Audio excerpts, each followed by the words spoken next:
Welcome to the Halligans and Half Wheel Podcast, presented by Box 1971, where we're changing the culture of the fire service one fireman at a time. Good morning, good afternoon, or good evening from wherever you are in the world. This is the Halligans and Half Wheels Podcast, brought to you by Box 1971, where we're changing the culture of the fire service one fireman at a time. This episode comes to you from the road in the Fueled by Milwaukee studio. Milwaukee Tools, nothing but heavy duty. On the road here in parts unknown in the eastern United States, some have called it Deliverance. Some have said that it's a metropolis. Others say that it's in the Rust Belt. Others say that's their first trip north into Ohio. And that man would be Chief Eddie Cox. Good day, sir. Howdy, howdy, howdy. Happy 2026 to you. What a way to kick off the year. We are shooting this podcast in the firehouse. I am smoking a Karen Berger Maduro cigar. Oh, my God. I love this cigar. It is a Maduro wrapper that is just phenomenal with Esteli binder and filler.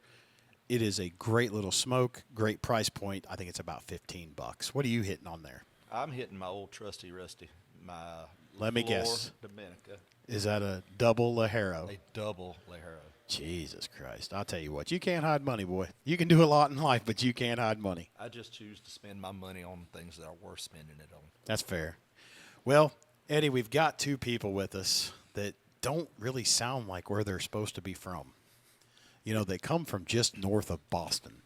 And you know how people talk up there?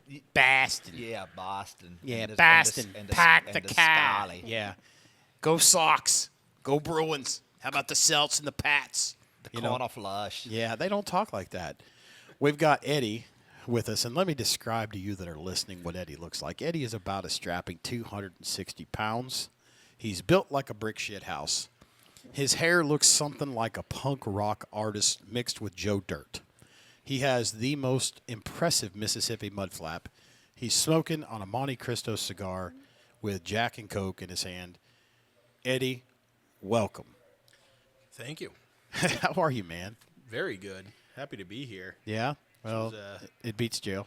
Oh, yeah, absolutely. But this was a fun surprise to have this weekend. So, All right. Well, cool. Well, the next guy that we're going to introduce really doesn't need much of an introduction. He is kind of a big deal. He runs a podcast called The Passionate Leader. He is a deputy fire chief. He's part Canadian. He's a hockey dad. He's a husband, fashion coach, pimp, general all-around hustler, if you will. J.P. Roya. Welcome, my friend. Brother, thanks for having me. That was really good. I like it. Yep. That's good shit. JP, you know, we have to keep it light, right? Oh, yeah. This job is so fucking demanding of us, even at the volunteer career level. Again, nobody cares. But it is, we have to keep things light. We have to be with each other. We have to smile and laugh. So how was your journey in, man?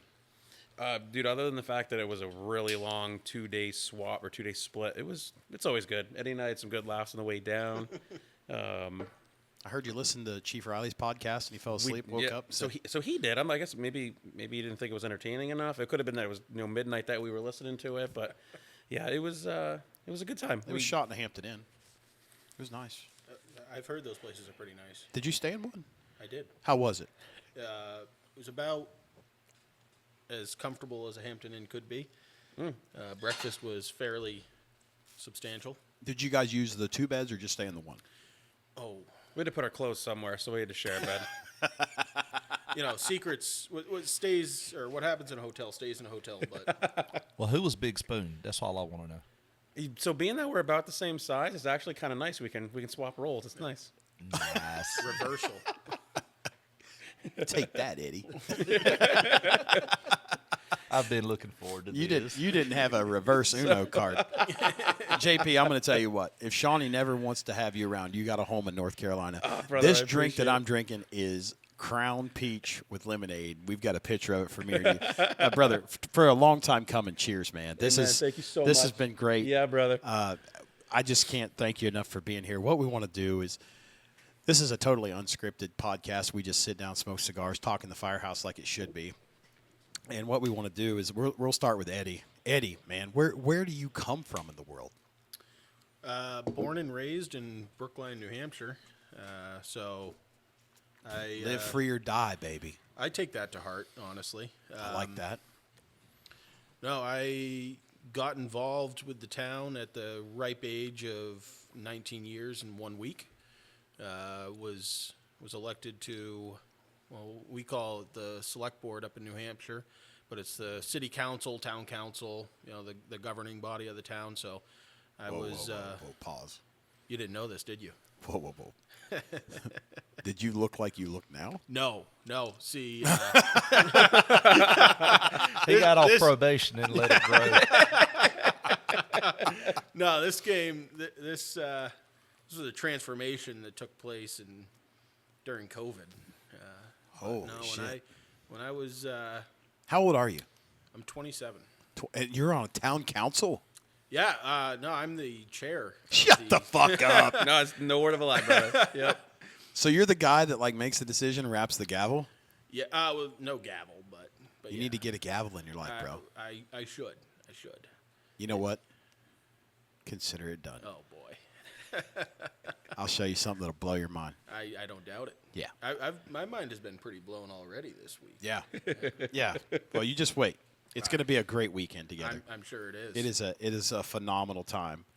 So 19 and a half, go into 19. the firehouse. Yeah. So I got on the town select board at 19 in about a week. We had a snowstorm that delayed the voting by a couple of weeks, so I turned 19. I was supposed to be 18, but Wait, imagine that. Snow in New Hampshire. I know. Stop the presses. I thought that only happens down south. No shit. It doesn't happen as much as it used to. I'll tell you that. But no. And then I got into the fire service in 21. We had a pretty good job in town, and I showed up just to see if I could help at all. I was up the street. At the time, I had a landscaping company, so I made my own hours. I was up the street, ran down to the convenience store, grabbed Gatorades and waters for the guys, made sure everyone was taken care of, and seeing that, well, the rest is history. I just had to join after that. So You were ate up with it. oh yeah, absolutely. So you were a whacker that turned fireman. Yeah, We call them sure. ketchup dicks. It's cool. Yeah, you could say that. Yeah. No, I mean, that's really cool. Yeah. I'm interested now to know, how does that work with you and your role as a town selectman and being in the firehouse? How does that work?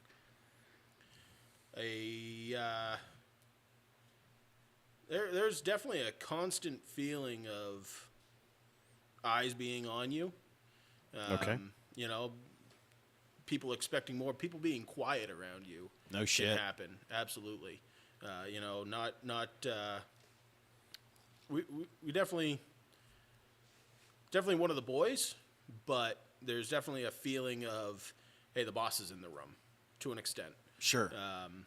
But I mean, anytime you're in that guy. meetings, right? Anytime in meetings when it came up, there was a discussion: is this a conflict of interest? Should I step away?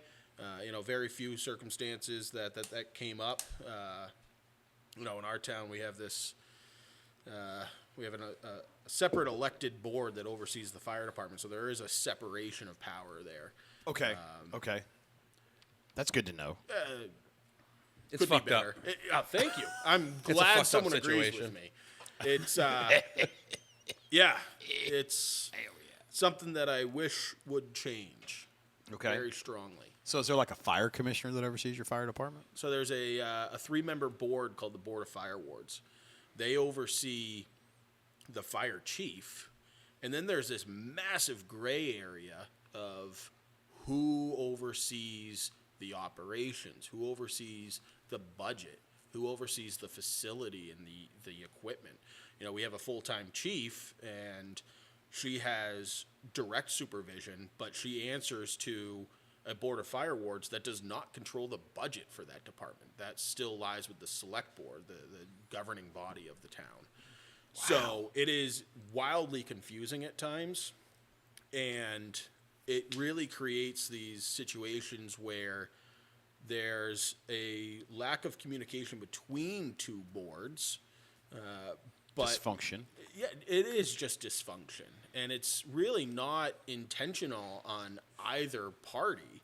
It just is what it is. Sure. And trying to overcome that is extremely difficult at times. How is re-elections? I mean, that's got to be. So Took a deep breath there. yeah, I've never sat down with an elected official. No shit. really. No, like to have a conversation. My cousin is a township trustee, and he and I talk very like 60,000 feet, right? Yeah. We don't ever. I've never once asked him about election cycles and shit like that. I've never mean, had the ability to. I guess. When you're in a town of maybe 5,700 people, Okay. you get to know pretty much everyone possible. Okay.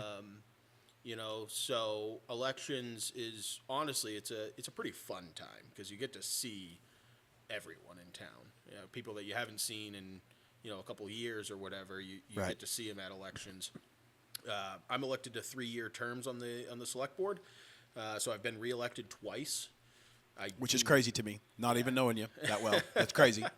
So I've been doing this for 9 years. It's taken a toll. I'm very glad I did it. I have learned a lot. I've matured a lot because of it. But it's definitely time for me to step away from that role. And Really? Yeah. Okay. 100%. It takes a lot from you. Politics. I call it politics inside the Yeah. firehouse, like Yeah. inside the volunteer house, and it is exhausting to deal with. Like it is, everybody says I want to be the chief. First off, I'm leery of the guy that says he wants to be the chief. Very leery. And then you topple in. You got 30 people on a roster, right? On a good day, Yeah. You've got 30 personalities, 30 sets of problems. Jeez Almighty. And now you've got to deal with everybody that you've elected, Yeah. or that's elected you. Yeah. You're their voice. Yeah, Well, piss on that. I mean, amen. JP was just telling me the other night of someone that there was a call and there was a complaint of why weren't more manpower there. And Interesting. when you have half the roster of the department on the call, what do you mean you didn't have enough people there? Right. So there's just this politicking of dealing with the BS, quite honestly, Sure. of people just complaining about things that really aren't worth complaining about. And you have to navigate that, which is tough, but it comes naturally to some, definitely not to others. There are people that should not be in leadership roles. I think we've all experienced that. I've heard it from others. I don't like to talk about myself too much, but I'm I fairly appreciate sure that, but that's what we're going to do here. I'm going to be honest with you. That's fine. I feel pretty confident saying that I am a natural leader. Okay. Are you a so- passionate leader? I try that's to do me. my best. Oh, about that. That's me. Yeah. That's me. JP says not on my watch. bitch. There's only one. It's a long ride home. You I may keep be him happy. passionate, but I'm not the passionate leader. So there That's can right. Only be one. There's only That's one right. of those. There's only one. It's like what was that? Star Wars? No, that was the Lord of the Rings. There's only one. Yeah. Yeah. All right. Very fortunate to know him, though. Right. Same. Absolutely. Right. Yeah. Right. So So are you married, kids? single, no kids. All right. So ladies listening, here's the I deal. know. He has got the most luxurious Mudphlap haircut you've ever seen. He has a job in sales. He's very career driven. He's an elected official, which means he probably takes money on the hook.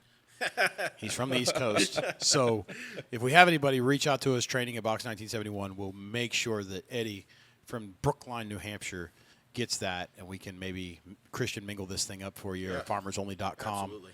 and get you somebody to hang out with. That would be fantastic. Yeah. Yeah. I I mean- think JP's trying to get rid of me. So yeah. Well, I mean, JP imported his from Pennsylvania, so I mean, I'm open to that kind of situation. I'm a little stuck at home. Okay. So, but hey, All right. I'm open to okay. a transplant. All right. So is that where you're originally from? Yeah, absolutely. Hometown boy. Yeah. What a so, story. And the reason that I got involved in the town is my grandfather. So my grandfather moved to town in 58 and raised a family of 10 kids. My grandparents Jesus were, Christ, were, you couldn't pull out of a driveway. No, absolutely. And my grandparents were saints. They were No They were disrespect. foster Are they parents. gone? They are. Yeah. No, you're fine. All right. They have a big were- house. That's why they have so many kids. Yeah. You gotta Well, keep up actually, with the chores. I will It's say. a chore and thing. Down will south, say they the call that a house- plantation. There we go. There we go. No, the house had to be expanded to fit all the kids. My grandparents were foster parents for the state, and they over the years they fostered 65 kids in that house. Get out of town. It's insane, absolutely insane. So they're like legends in the community. Yeah, well, yeah, definitely. My grandfather served as both the town moderator, so overseeing the town meeting and the elections, as well as the school board moderator for like 40, 45 years. So that really gave me my path to civic service. Okay. Which just kind of expanded beyond that. Would really like to, after I take a little bit of a break, I'd really like to step into that role. It's less demanding, but would definitely carry on his, not legend, what do you call it? Legacy. Legacy. Thank you. So, not many, there's been a lot of people that moved out of town that don't realize how instrumental he was, but yeah, no, my family has a pretty rich history serving That's really the town. cool. Back in I think it was the 70s or something. This is the 50th anniversary of the Brookline Ambulance Service. Yep, So yeah, yep. 50, Oh, so you guys are 50 separate. years. Yes, the ambulance Yeah, thank service the is Christ. separate from. Thank the fucking Christ, man. Oh, I would not be in the service if our ambulance was tied to it. No boo boo bus for JP. No okay. way. 10-4. Nope. Are you at least an EMT? I have to be. State law requires I State be. law. Yeah, state law requires it by being full time. Yeah, but no, both my grandfather, my dad, and my uncle were all founding members for the ambulance service in town. So, You've got kind of a cool local boy history. You Yeah, gonna stay there? absolutely. I mean, is that the plan? Absolutely. Yeah. Okay. Yeah. You can't leave home. Okay. I guess we're gonna have to get up to Brookline. Absolutely. We're gonna have to do this. We're gonna have to get some passports. I've got mine, and I've got global entry, so we can get up there. It's a good time. Do y'all have Putin, or you guys call it Putin because you're French Canadian? But do you have poutine, as most of us would say? I call it poutine. I'm an American. I don't know about my French Canadian compadre over here, but Jean Paul. I call it poutine like an American does. But, oh yeah, we got it. We got it good. Yeah. There's some. French fries and gravy. Oh yeah. How can you go wrong, brother? You French can't. fries, gravy, and cheese. Oh, good God! Sign me up. One Yep. of God's best creations, right there. Fucking right. That and a good cigar. Yep. I won't disagree with that. Yeah, yeah. I thought you guys were French. Wait a minute, I'm thinking not. German Jägerschnitzel. What the hell? You don't ever know with him. Oh, I've seen him on my lives. Like, what the hell's going to happen today? You're like, has he got a shirt on? Does he not So- have a shirt? When he pops in, I'm like, all right, this camera's going to load up, and what the hell are we going to have at the bag of tricks today? Oh, I've got to show you a photo. So at work in our steel district, we have a Amazon return warehouse. So for $50 or $900 a pallet, so $50 a box, $900 a pallet, you can get Amazon returns. And so we play this game. We all pool our money, and we'll send an engine over, or we'll go do an inspection, if you will, and we will go and see these people and buy stuff. Right? It's like going to the grocery. And we have a good relationship with the owner, and it's always busy. So we got these halter tops. Oh, Jesus Christ. Fuck me raw. I love it. And Big John decided he was going to model for us, which was probably top 10 all-time greatest moments in my life. He had his cowboy hat on. It was great. It was a fun time. But that is what we do at work, that, we just kind of do some different things, We love the job, right? Yeah. We're allowed to be firemen at work, so it's a blessing. I just love life. Oh, damn. And what you're seeing right now is Eddie wearing a Speedo. Not much of one. Not just a Speedo. Not That is a an lot of American Speedo. flag American Speedo. flag. Speedo. There's a lot of American man right there. There's not a lot of American flag Speedo going on. JP. Well, JP, man, let's mean, you've been kind of quiet over there, which is odd for you. Like, you're a talker. I sit back. Love it, yeah, man. yeah. No, this is good shit. So let's go in the Wayback Machine, bro. Let's dive into what's the DNA of you, because this is we discovered you on TikTok, of all fucking places in the world. Sure, yeah. TikTok, right? And I didn't go into the live. I watched from afar, right? Because I was like, who's this guy? The shadow creepers. What's what he's really saying? Yeah. Well, I was like, what? You know, because you don't want to go in and be like, oh, hey, and then they start talking to you, and you're like, you feel obligated to respond, right? They put you on the spot. So my thought was like, if I watch and not go in and click on it, I can kind of hear and gauge it out. After I listened for 2 weeks, I was like, this he's on to some shit, right? I like this. And then I kind of saw the same people. There was a guy from Kentucky that I really liked, and I was like, man, I hope he's on there because he always interjects something really good. And then this combined training, I guess, is what we're doing. You're going to be teaching some blocks for us on leadership, which is that's exciting. Yeah, I mean, you came in from New Hampshire, 10 hours, I guess. Yeah, 10 consistent hours. But Okay. Yep, 100%. Yeah, well, you had to stop for an oil change and broken lug nuts. Yep, broken lug nuts, bruised egos because it was about 2 o'clock when we hit the hotel last night. But it's all right. Yeah, it's all right. It's worth it. You got in, no problems. Oh yeah. All right. Yep. That's Yep. good. Well, let's talk about the big thing first. All right. So, Columbia Southern, you were named the Outstanding Fire Service Professional of the Year by Columbia Southern University. Yeah. Yep. That's not a small little deal. That's not a local county fire chapter or state little. I mean, this is a big Sure. deal. Sure. So talk to me about this. Talk to me about what this means, the impact, how it happened. Yeah. So it's something that is a nominated award that's given. I do not know who the nominator, I guess is the word I'm looking for. Yeah. But I got a call from Columbia Southern one day, and they're vetting the process. They're like, what is this real about you? Is that real about you? And I'm like, yep. And I was like, oh, whatever. Like, I'm thinking it was just, I'm a finalist. Okay. And then they call me maybe a half a week later, and they're like, so we're going to award you this. And I didn't even know what it was called. I was so not starstruck, but just it blew me away because I'm literally just a guy from New Hampshire getting his degrees, and Columbia Southern has this, Outstanding Fire Service Professional of the Year award, and they gave it to me. So first one from the state of New Hampshire to ever get it, and the first one north of, I think, North Carolina actually to ever get it in the Northeast. Wow. So All right, we're getting they're going to take a run in here in a second. Yeah, so man. Yeah, let's it's going to pause get for a loud for just a second. No, this We is good apologize, stuff, but yeah.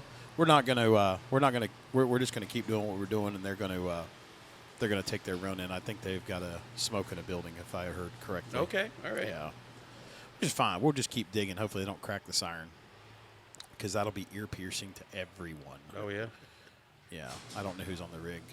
They're closing the garage door right behind them, so that's a good sign. Yeah. That's a good sign. Take off and go. Yeah. All right, so you're nominated. You're winning it. Yeah. I know you sent me a message, and you're like, hey, dude, I got some things happening.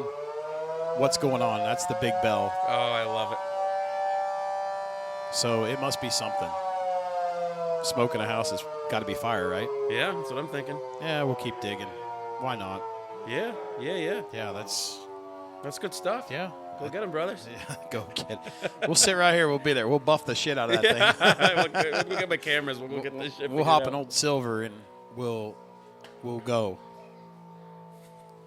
So that's a big deal, man. Like I remember when you texted me, you were like, I gotta tell somebody, but Oh, yeah. I can't really Yep. talk about it. Yeah, so the hardest part that they told me is like, hey, you're getting it, but don't break it on social media or anything like that, because they wanted, obviously, to be the first ones to announce it, because it goes into local media stuff. It hits places, like Fire Engineering magazines and all Sure. that good stuff. So they obviously didn't want it to be found from, by way of, me linking it or leaking it, I should say, through my stuff. So I had to kind of hint for it for a couple of weeks.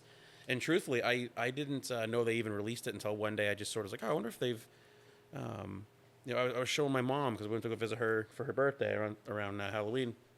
and she's like, "Hey, what is that award called again?" So I was like, "Oh," so I went to go look up, what it was called, and well, there's my beautiful face right there on their website. I'm like, "Well, son of a bitch, Sans mustache. No mustache.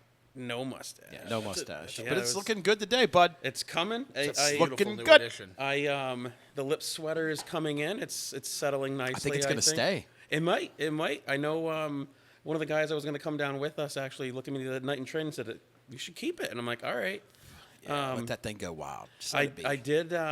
I did cave a little bit and put a little bit of Just for Men in it, so it's a little darker than it probably should be. It's but the that's French all Canadian right. breeding in you. We Yeah, can't judge you no, too much. That's true. Well, listen. So it said to let it sit for 5 minutes, and I was like, "Fuck it, 25 is better." So it's not. I'll just tell you right now. It's not better. It's not better. I thought it looked a little taped on there, but It is- I wasn't it going is- to comment. It's not pencil thin. No, it looks it's good. definitely a Just for Men. It's combed in. That's how you make the. That's how you make it yeah, work. That's how I make it work, dude. Yeah. All right. So let's back up. Childhood. Where'd we grow up at? So I grew up all over. I grew up in Vermont a lot. So I'm actually a Green Mountain boy. It was just me and my mom when we grew up, and my dad was never part of our childhood growing up. So he grew up in a time. So my dad was gay. He grew up in a time where being a homosexual was 100% taboo. Sure. So he sort of tucked his tail and ran for a little bit. Okay. And he never really was part of our lives as kids. So it was just my mom, my brother, and I. And we went, we lived in the central part of Vermont, rather, near Montpelier, Northfield area. That's the capital of Vermont is Montpelier. Moved to the southern part. So we moved around a lot. My mom was just, a single mom. She kind of lived eviction notice to eviction notice, for lack of a better phrase. It's just how it was. Like, she did what she could to make Ends meet. put ends, and put the ends together, put food on the table, and hopefully keep us a roof over our heads. So I moved down to the small town of Chester, Vermont, when I was a freshman in high school, and that's where I got into the Explorer's Post, and that's what got me into the fire service. Okay. That's where you found your spark. That's where I owe everything to Harry Goodell and Matt Wilson. They are my two fire service giants that I still I owe everything to. Matt's been on my show. I got to get Harry on. He's a little older. He might not necessarily be into it, but Right. He was the chief at the time, so it was with his blessing to start this post that Matt actually got things up and running, and that's where I started. Cool story about the Explorers Academy is when I was, I think it was first few weeks into it. They're like, "Hey, we need to have officers for this," and I was like, okay. I was, I knew the town, blah blah blah. So all these kids are nominating the cool kid. Kids, I forgot what his name was, but he was like just a popular kid around the firehouse. So they're like, "Oh, will you nominate him? Nominate him?" I was like, "Can we nominate ourselves?" And Matt goes, he looks at the other advisors. He goes, I don't fucking see why not. So of course the advisors are the ones that actually took the nominations and chose who was going to do what. Okay. And they ended up choosing me. And the reason after years of being in the service and stuff like that, they ended up talking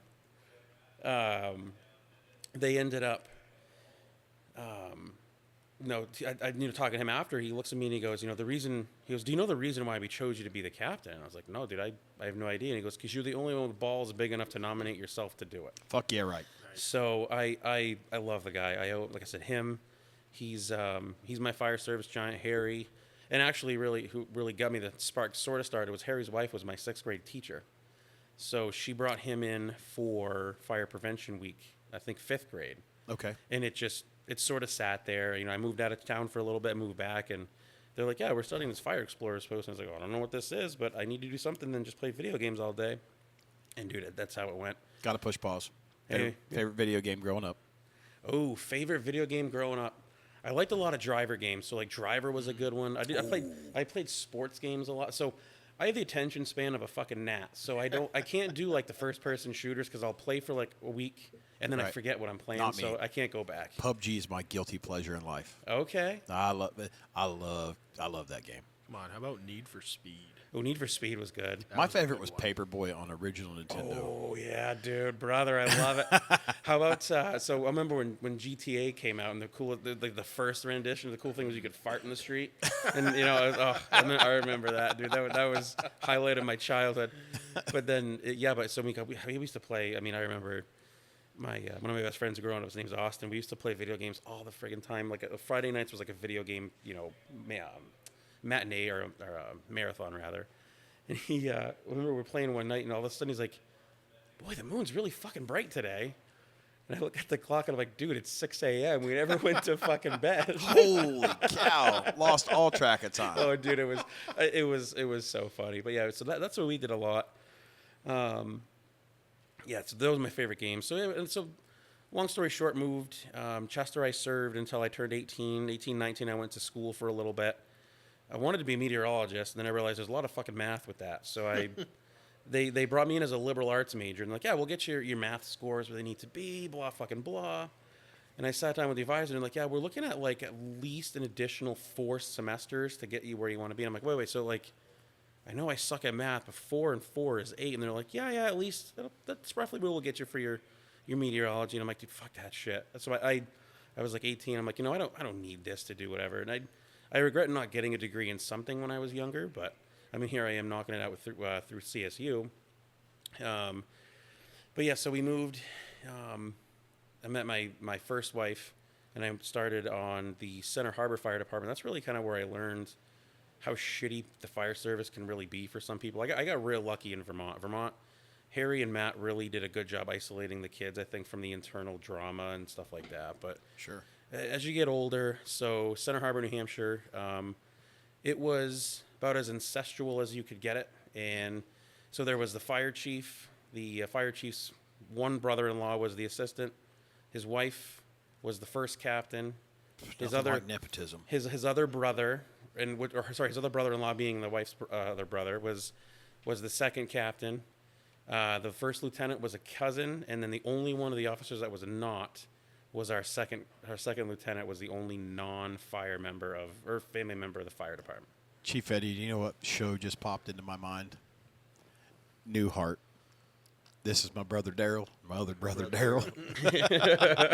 It's bad. It was, and I mean, I feel, and I gotta be careful because I don't want to say that, if this happens in a firehouse, that it can work if it runs like a smooth and a well-oiled machine. But the problem is you start getting problems with your officers. You have nobody to go to, Right. and usually there's shit going on behind the scenes. And we had to bring in a company to do an investigation. And me, I'm like 18, 19 years old at this time. And I'm like, dude, I just want to help the community that I live in. Right. So I served for a little bit, and it became so much internal conflict. I actually went to another neighboring town because I lived on a border at the time. Served with them for a little bit, and then my first wife and I bought our house down in Brookline, and obviously I moved to Brookline, joined there as a volunteer. Her father was the fire chief, and if there's ever a book to be written about what not to do in your career, it's to divorce your boss's daughter. So like I said, she was my first wife. She's not my second or my final. So I can tell you, so I joined Brookline, loved it, still do, still active there now. It's just, you can kind of go through some stuff if you start, making the boss mad. It's definitely, it can be hard. It can be really hard. There was a lot of extra, a lot of my duties started to live more and more within the other duties as assigned to my job description and not the other side. And that life experience combined with my stuff that I had up in the Lakes region with the other fire department really is what was the catalyst to get this platform started. So let's back up. Yeah. We gotta unpackage a few things if you don't mind. So your dad, Yeah. around today, not around. No, Dad passed from a massive stroke and heart attack in 2023, I believe. Sorry to hear that. Yeah, no, yep. Terrible. Was he involved later on when you grew up? He was a little bit. So him and his partner moved to Florida because he didn't like the snow. So I saw him a little bit. We talked more than we obviously saw. But, Sure. he tried. I think it was one of those he didn't know what to do because he went through like both of his parents disowned him at the time. Right. Because I mean, what are you going to do? My grandfather was in. So he was in. Oh gosh, Gramps was in the Air National Guard and in the Air Force for a little bit. Okay. So obviously a military family, you don't accept that kind of a lifestyle into your home. So Okay. they Back wrote then, yeah, sure. Oh yeah, they wrote Dad off for a very.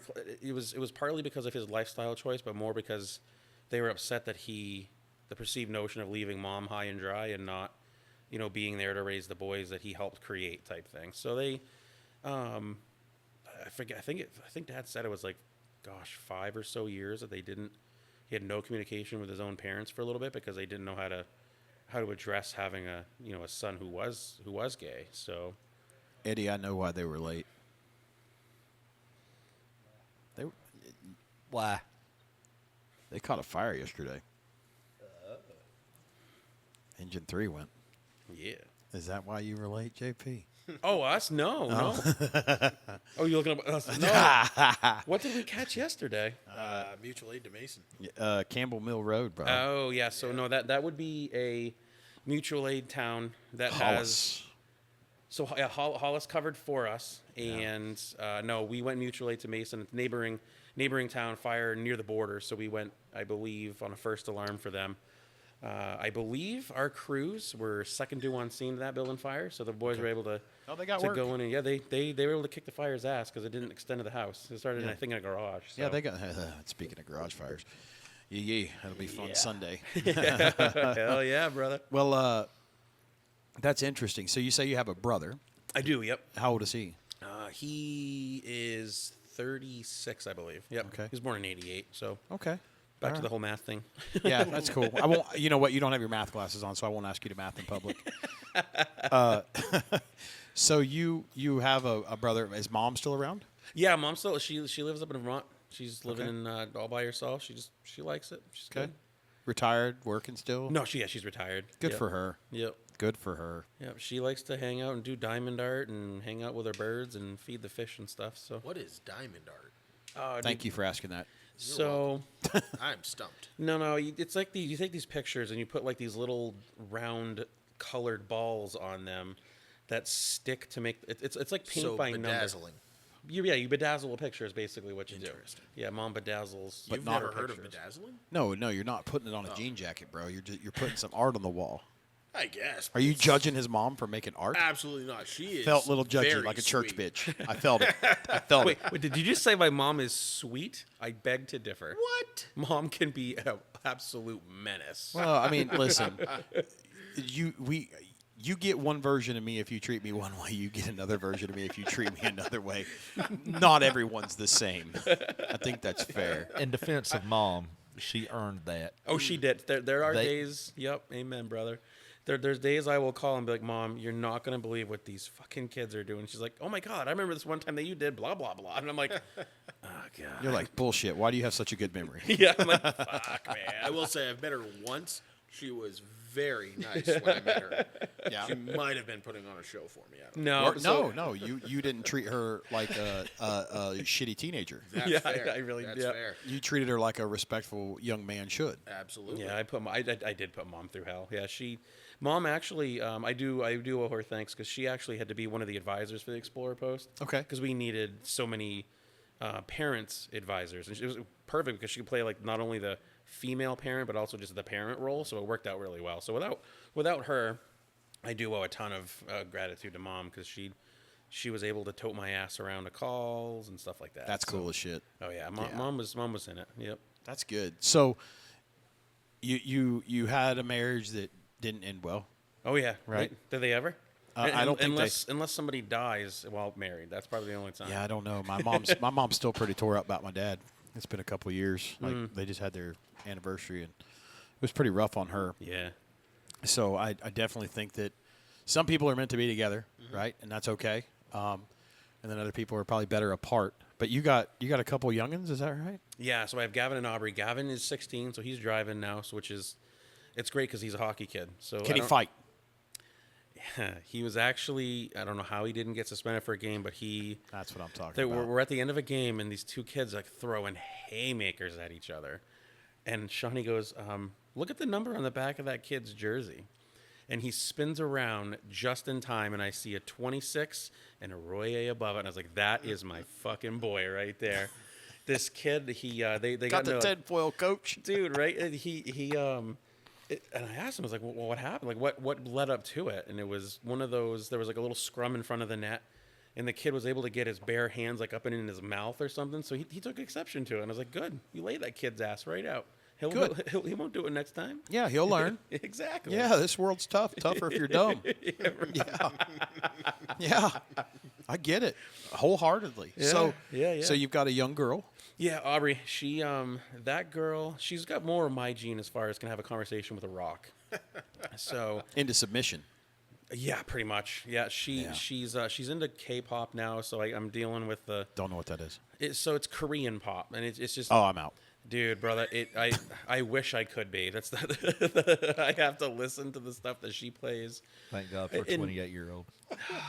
Brother, I'm I telling don't you. even know what to say right now. She's the light of my life. You know, she's tried to. She's not as athletic as her brother, so it's been tough to watch her play some sports because she's not like a run around kind of kid, and but she's finally found volleyball, and so Shawnee and I were talking to her about it. I'm like, why do you like volleyball, kiddo? And she goes, well, it's a little less running. I'm like, okay, that makes sense. And she goes, plus when I serve the ball, I can take my aggression out on the ball, and I'm like.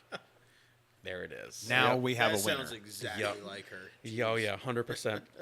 Yeah. So you've mentioned Shawnee a couple times. Who is that? So that's my wife. She Mrs. Passionately. Yeah, so yes, Mrs. Passionate Leader. You see the handle. She does a lot of work behind the scenes to help keep this my platform going. Yeah, second suppers and shit. Oh, dude, you know it. She she is the killer of my liver when it comes to food that comes out at like 10 o'clock because we're hungry still. Now she blindly follows me wherever I go as far as my endeavors, and this whole thing with me, I was like, I think I want to do a podcast. Like, why not? You Right. know, and she's like, okay. And then one day I'm like, I need a mic, and she's like, okay. And before you know it, I have this whole studio built downstairs, and she goes, this is really cool. And then I'm like. Is it really cool, or are you just trying to be nice before you kill me? So, Right. yeah, she's been and she's been she's gonna help us actually tomorrow night with a live, because she's back home. She was gonna try to make it down this week. Actually, I don't know if I told you guys or not. She couldn't get the time off to come down this weekend. What's she do for work? She is a medical assistant, Okay. so couldn't get the time off. Not a big deal for her, not but it is what it is. Monday night, I was doing stuff, recording episode or editing episodes. And I hear this thud and just deadening silence. And I'm like, Sanka, you dead? No answer back. I'm like, this girl just broke her fucking neck, right? So, of course, I peel back my little curtain, and I just see her sitting on the stairs, and she's kind of doing like a laugh. She laughs when she's in danger, which means that I'm in danger. Like the little Ralphie on Simpsons. I'm in danger. Dude, without a doubt, brother. So, long story short, she goes, my foot is killing me. I'm like, would you like roll your ankle? She goes, no. So it was all in her plantar fascia area. Oh, sucks. I got it. So long story short, she goes in, does a shift, and goes to urgent care after work. And they're like, yeah, nothing's broken or ruptured, but here's a walk-in boot for 5 to 10 days. So I look at her and I go, good thing you couldn't come down with me this weekend now, was it? Because that would have been even more of a little salt in the wound. You're there to play, but you can't. You're just watching type thing. So Right. Yeah. So she's on the mend, but she's doing good. Yeah. I just gotta say, if you want someone that's just gonna make you feel happy and just bring a smile to your face and make you laugh, it's her. Is it? Oh yeah. Yeah, She's- I've she's interacted awesome. with her a couple times on TikTok lives, and she's always been super, like just super. You just get that vibe from people. Absolutely. Like you see some people, and you're like, ugh. and then there's other people, like my guy from Kentucky. I love talking to that guy. He's fun. Or the guy from DC, the old guy. that was on. Oh man, it's too bad he can't come on more because he's an older guy, so he doesn't want to stay out late. But Right. he comes on. What was really cool is he opened up on our live this last Sunday so much more than he did during my show. It was awesome. Yeah, It- yeah. and I think this was cool at the kitchen table is guys just open up. They just talk, and it's like, yeah. Well, there's no judgment, right? No, 100%. Like one of our guys built this table, right? And I was like, I just want it to have an old feel to it. I want it to Yeah. be, Yep. it needs to be good, it needs to be sturdy, but I want to have something where we can tote it, put it in our studio, or take it wherever we want to go. Right. And we have our portable kitchen table. Because what happens is everybody wants to sit around this thing. They want to talk. They want to bullshit. And it's kind of crazy because, like, we got done setting up, and you look over, and there's 3 guys sitting here. Nobody's talking in these microphones. Everybody's they're just just shooting the fucking shit. talking. Yeah. Right? Yep. And it's I don't know what it is. Like, there's a kitchen table here in this firehouse, and there's one downtown at the other firehouse that they, the guys are in there, right? But we don't do that enough anymore. Everybody's worried about you got to be out at a certain time. Right. Yeah. The best way I think of just creating community with others is around a table with some drinks and some food. And Cigars. Or cigars, yeah. No, that's Whatever yours, it is yours right that's now. out, you mean? I was going to say, I yeah. need my lighter. Can I have my lighter back? But no, seriously, the best way of just connecting with other people is around the table.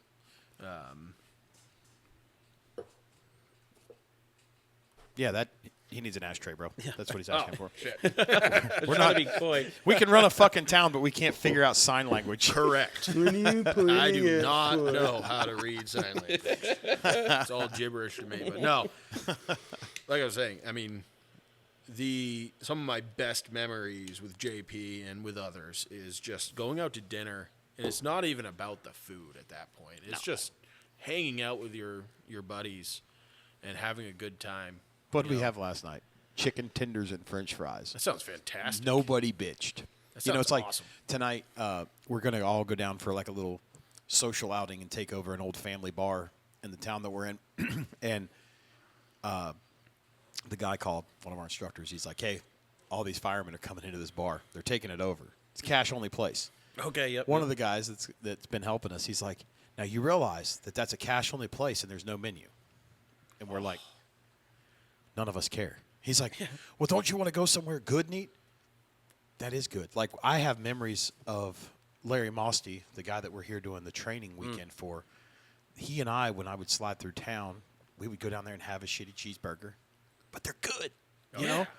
It's a shithole bar, but it's a good cheeseburger. And we'd have a cold beverage, and we would sit, and we'd opine and talk about problems, and then we would hug and leave, right? Yeah. That That's is awesome. what I want. And Amen. that's, we're doing the Larry Mosty weekend here, and I think that it's phenomenal to keep his memory alive by doing things that Larry did. So that's my 2 cents on it. But you hit something, Eddie, that is, I'm going to call you Mudphlap. That's fine. So, and that's what we're going to describe you as, is when we put this up, it's going to be JP, right, and Mudphlap sit down with Chief Cox and JE. That's awesome. That's what it's going to be. Yeah, I've already written that in my head. I like it. So Yep. I hope you support it. And if you don't, fuck you. There's been some really good nicknames that have come with this haircut. Mississippi Mudphlap is definitely one of the best. I'm trying to think of the other ones. It's Alabama Beavertail, I think, is a good one. Somebody called you Joe Dirt out there. Yeah, awesome, wonderful.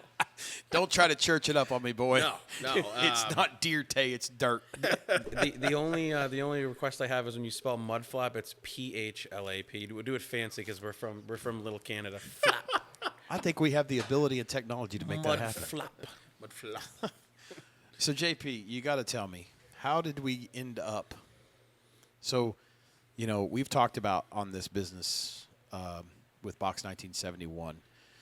The business was started at Martinsville Speedway over a fire, talking about how much the fire service had changed and how no good it was, and guys didn't want to do things, and that's where Phil and I we came up with this idea, and you see what it's grown into in 10 years. So, where did you get your genesis to start at? Oh man, it really started with when we back through working underneath horrible chiefs and just being suppressed. I know the service deserves better, and we have so many people out there that are just being suppressed. Their opinions are pushed off to the side.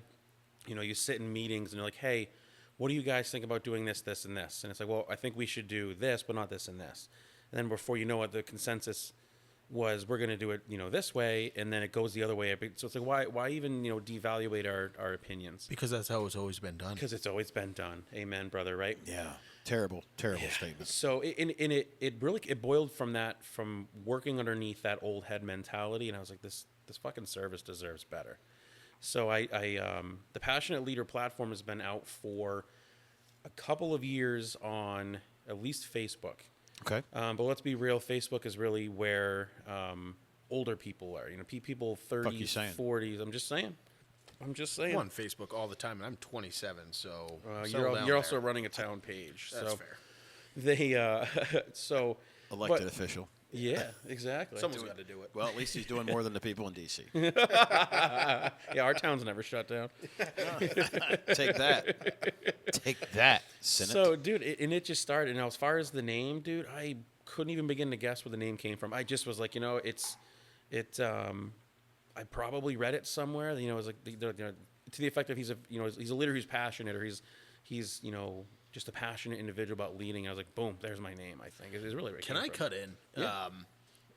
What do you I think was this is, seeing- a fucking dance floor? Yeah. Oh, okay. 100%. I was seeing JP's personal page sharing this stuff from the passionate leader, and at the time I was in a lieutenant's boot camp course at the department, and he's talking about the passionate leader, and I'm like, yeah, man, do you know who that is? Because Not a clue. that guy has some really good stuff to share. And he goes, you're looking at him. I'm like, fuck you talking about? Like, this was some top level shit. And I'm like, JP, I know you. You're not this smart asshole.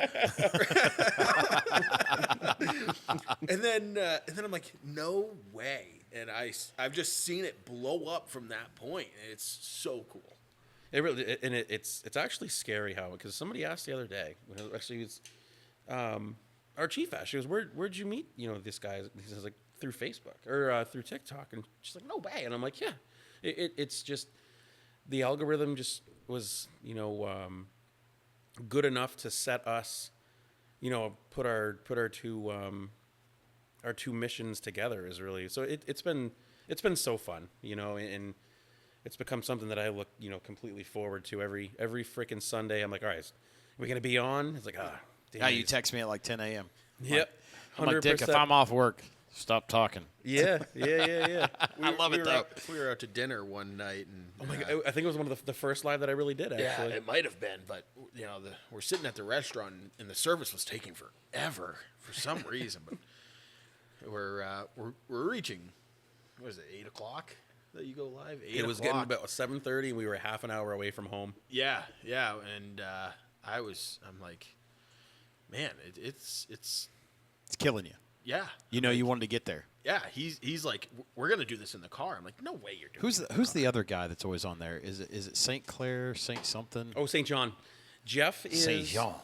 So Jeff is a firefighter from a few towns over in Francistown that that guy. Him and I worked together for the another neighboring town's DPW, and it was so funny because him and I screwed around. And I mean, he's great people. He grew up in the fire service and stuff like that. He's fully volunteer, gets into stuff like this, and he actually, so we reran our lieutenant boot camp, and he calls and he goes, can I come in and attend your lieutenant boot camp? And I'm like, yeah, dude, if you want to. So he came in to join and sort of take the class and see what he can bring back from what we teach to his members, and he's dealing with some stuff within his organization that they have some older mentalities and stuff like that. But attrition is going to serve the fire service very well in the next, greater part of a decade. But it's going to serve the fire service well. So you guys are a combination house? Yes, we're a combination. Yep. Okay. I want to ask you a straw poll, and if you can't answer, just flip me off and we'll keep going. How many of your members are over the age of 60? 60? I think at least 5. So to put in perspective, we have 23 on our roster now. At least 5 of them are over 60. So Yep. a fourth of your roster, a fifth of your roster? Yeah, Depending on what numbers we're using, right? Yep. A quarter. It's crazy, Yeah. right? Yep. I think about that because I look at line of duty deaths all the time, and it would be a hot button topic to talk about. Ooh, it'd be so hot button. It would certainly piss a lot of people off, but it gets that hard conversation started that some maybe Well, need to let's talk about it then. Sure, Are you yeah. good with that? hear. Yeah, let it Eddie, rip. Chief, you good with that? So we're talking about the elephant in the room is the 65-year-old that comes home and has the heart attack from running a brush fire, and all he did was drive the truck, right? So what do we do with that as a line of duty death, right? Right. Like, I guess my other portion is the guy that is a former board member, blah, blah, whatever. We got cross trucks and flags and pipers. And I just don't think that that's apropos. It's not. For me, when you tell me that a guy died, doing the job, like actively fighting fire, like fell over dead, right? Or comes back from a call on duty and wakes up dead. Yep. Right? I know it's an oxymoron. But at what point do we say that that's not really appropriate? That was something I really struggled with going through the academy. Before I got into the academy, I was like, what do you mean it's a line of duty death? Line of duty means you're on the job. I mean, I get we and get something 24 happened. hours. Right. Right. But then you're hearing about, volunteer or call pay, and it's after the call, upwards of 4 or 5 hours after the call. Right. And they have a heart attack. And what was explained to us was it's the science and the biology behind it of coming down from that adrenaline rush, and your body's finally reacting to it. And it's like, okay, it's reacting to something that happened on the job. Okay. I can kind of understand that. There's certainly something to be said about someone having a heart attack from just driving the truck. Like, Right. Are you able to still serve if you're at that point in your life or health-wise? What about people that can't even get up in the truck? That's They got to be problem, gone, man. They no gotta ifs, go. ands, or buts. It sucks, but you're becoming a safety hazard and a liability to your future, your brothers and sisters. So this was an interesting discussion offline, I guess is what we'll call it. That the NFL, right? College football, division doesn't matter, whatever. Some of those guys are huge, right? Yeah. They're athletic. They can move. They're just large humans. Yep. There's nothing wrong with that. I have zero issue with that. If you can do your job, be as big as you want. I don't care, but you better be able to do your job. Be able to back it up. Yep. Yeah. Right. I don't really think you should be as big as you want. I probably should retract that, but you better be able to do the work. I think that's where we've lost kind of touch with things and focus, is that we've just kind of allowed people to come in and just do whatever they want and be whoever they want, and are scared to death of saying no. But again, I'm not. This is not a conversation of we don't think that this or that, or the passionate leader says this, or Box 1971 says that, or our employers say anything. This is a personal conversation with personal feelings that I think are, one, it's a difficult conversation. It's a super hard conversation. But we can't throw the baby out with the bathwater just because. I get it. You had 40 years. Congrats. But the garbage man doesn't get that. The librarian doesn't get that. So why is the fire service so revered like that? One of the biggest things that I struggle with is just the feeling that just putting on that jacket makes you a hero. Okay. What do you mean? It's a job. Right. Whether you're doing it volunteer, call pay, or career. Career guys, absolutely, it's their job. Volunteer and call pay, some of those guys might be in it to be a hero, but at the end of the day, you're just serving your community. You're doing a job. I'm not a hero just because I threw a jacket on. If I saved 6 kids in a burning building, okay, maybe. But just responding to your average MVC, Right. or your smoke in the building, that it was just a pot of spaghetti on the stove that burnt. Right. That's not hero. That's just doing a job. And we got to get away from that mentality of just because you're a first responder means that you're some hero, because that also puts in the head of anyone joining that I've got to have this hero mentality. I'm going to save everyone. Well, how do you feel about the academies or instructors that put out that your safety is paramount? That's a problem. It's such a difficult thing to talk about because, when I was going through the academy, it's, you're looking at this structure and you can tell from the outside that there is no way someone is surviving that. Well, how do you know that in the middle of that building they don't have some sort of safe room, or hey, maybe it's on all four sides, but and it's showing through the windows, but in the center of the house, you've got livable space. Yeah, tenable space. Yeah. Right. That's something that you gotta push in. You signed up to push in and get someone out. Right. If it's 2:00 in the morning and you got two cars in the driveway, someone's in there. I had a guy tell me one time, we pulled up, fire blowing out the alpha window. So big picture window on the left, bedrooms obviously to the right. Fire blowing out the big picture window. We go in, we start resetting the fire from the inside, knocking it down. We did it with minimal crew. Started conducting a primary search. Come outside. He tells me that we're too engaged, too attached. Now, there was a car in the driveway with baby seats. When I walked past the car, I put my hand on it. It was warm. What would you do? Doing everything possible to save that person. That's what. But when that person looks at you and says, you're too attached to this, what do you mean I'm too attached? You're not enough attached. Yeah. That's a human You're life in there. detached. Absolutely. At this point, you're a volley klaxon is what I call a pager wearer. Yeah. And a T-shirt guy. Yeah. Give me my new tag for the front of my car. Yeah.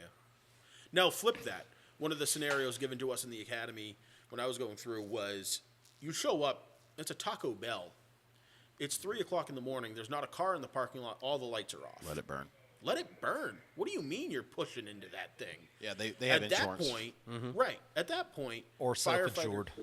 Yeah. Yep. Firefighter safety is paramount at that point. When you know or you have beyond a reasonable doubt there is no life risk of that property, let it burn. It's property. You can rebuild a Taco Bell. Who cares? Well, and the other thing that people don't look at is strategically and tactically is that those are big words that everybody loves. They love to throw them out, right? But don't know what the hell they mean. But what's on top of every Taco Bell? What's on top of there? AC units, air Yeah. handlers, The dead loads, yeah. right? Yeah. Yeah. Oh, yeah. Let's go in there and let that thing burn and rock, and then, we're going to... No, sir. And they're put together as cheap can be. Well, and we're wearing the cheapest gear, the cheapest air pack, pulling the cheapest hose, using the cheapest nozzles. That's because that's all the elected officials will give us. Hey. Oh, that was a good dig. That was a good dig. They cut our fucking budget. That was a good dig. No, it definitely is. Again, here's something else that is a hot button that I hear all the time. And this is not a dig at anybody sitting at this table or spouses. It's just a question. So you look at I riding up here, riding through Virginia, I see fire wife on a tag. And then I see lineman wife. We stopped and got Taco Bell. We did. We had Taco Bell on the way up, got diesel.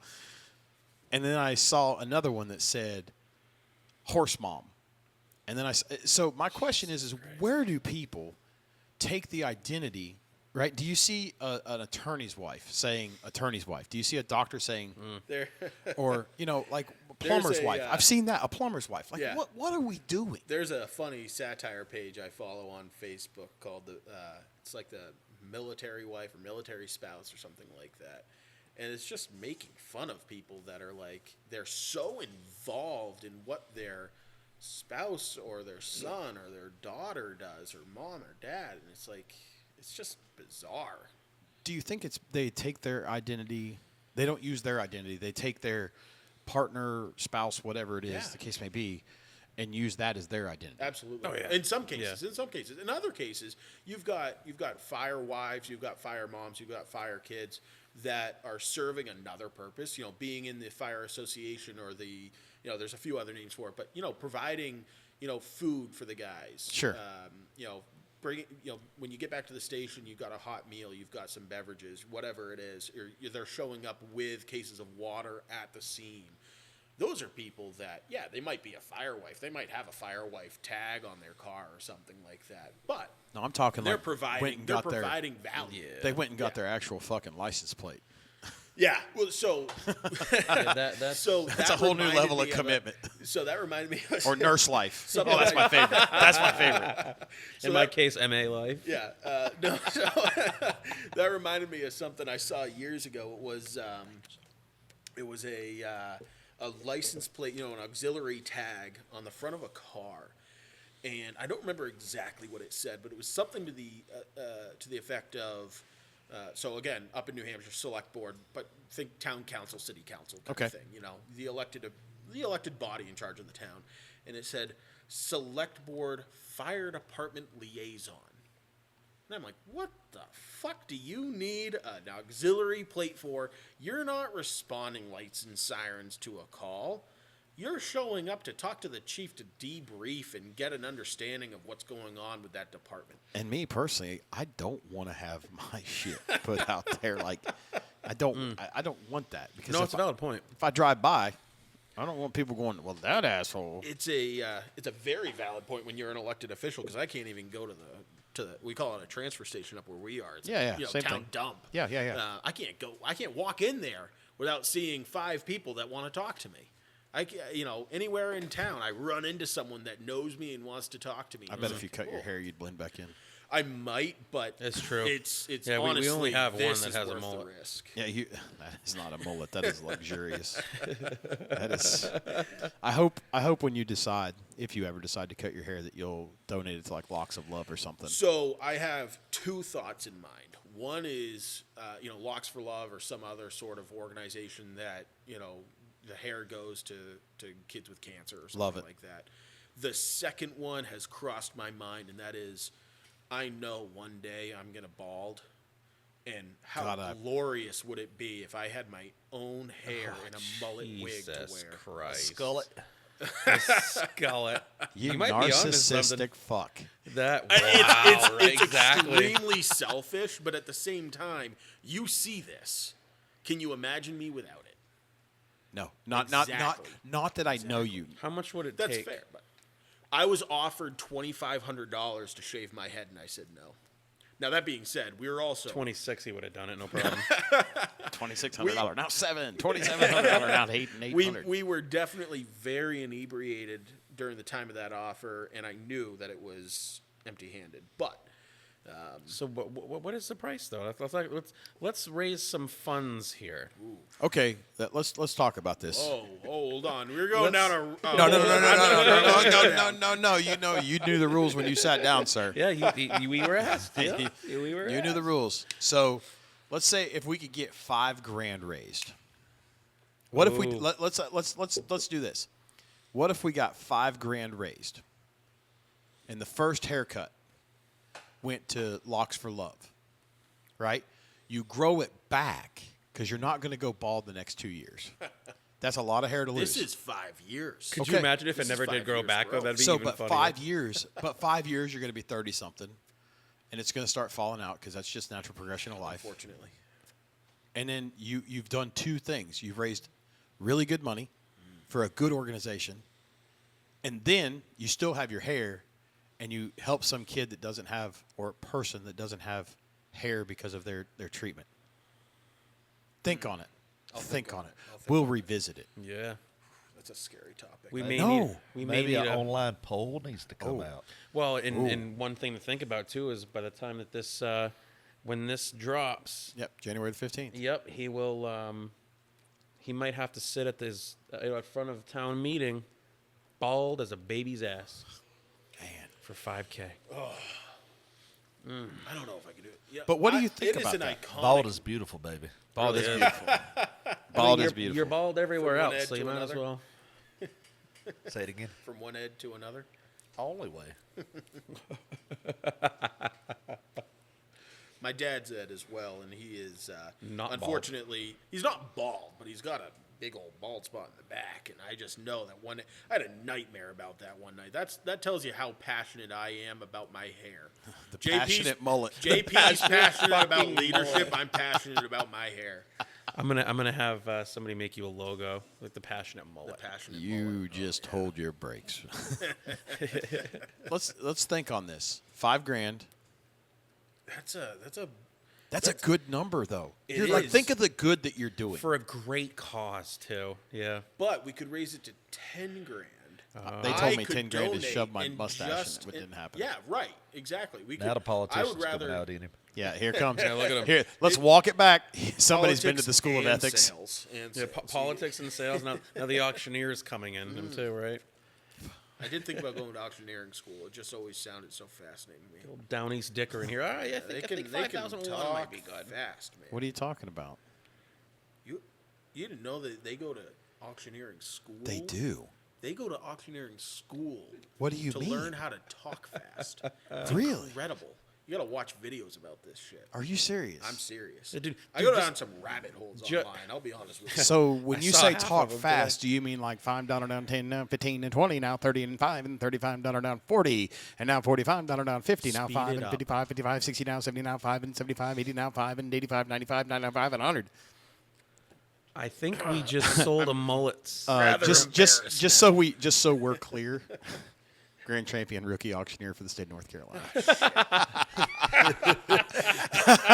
I'm in the presence of a legend and I didn't even know it. You just got fucking card sharp. I was like, really? They do that? You didn't see them looking like, Oh, I saw Off a to the twinkle side. in your eye that you were like, I'm gonna get this guy. I'm just fucking fishing, baby. dude, it's awesome. We It's got awesome. bored during COVID. You know, COVID was rough. I'll be honest with you. That's probably around the time that I was looking at it. Well, we're going to sell some stuff in there at the Larry Mosti deal under Excited live for auction. that. Ooh, I love a live auction. Yeah, we're Remember, only doing 3 items, though.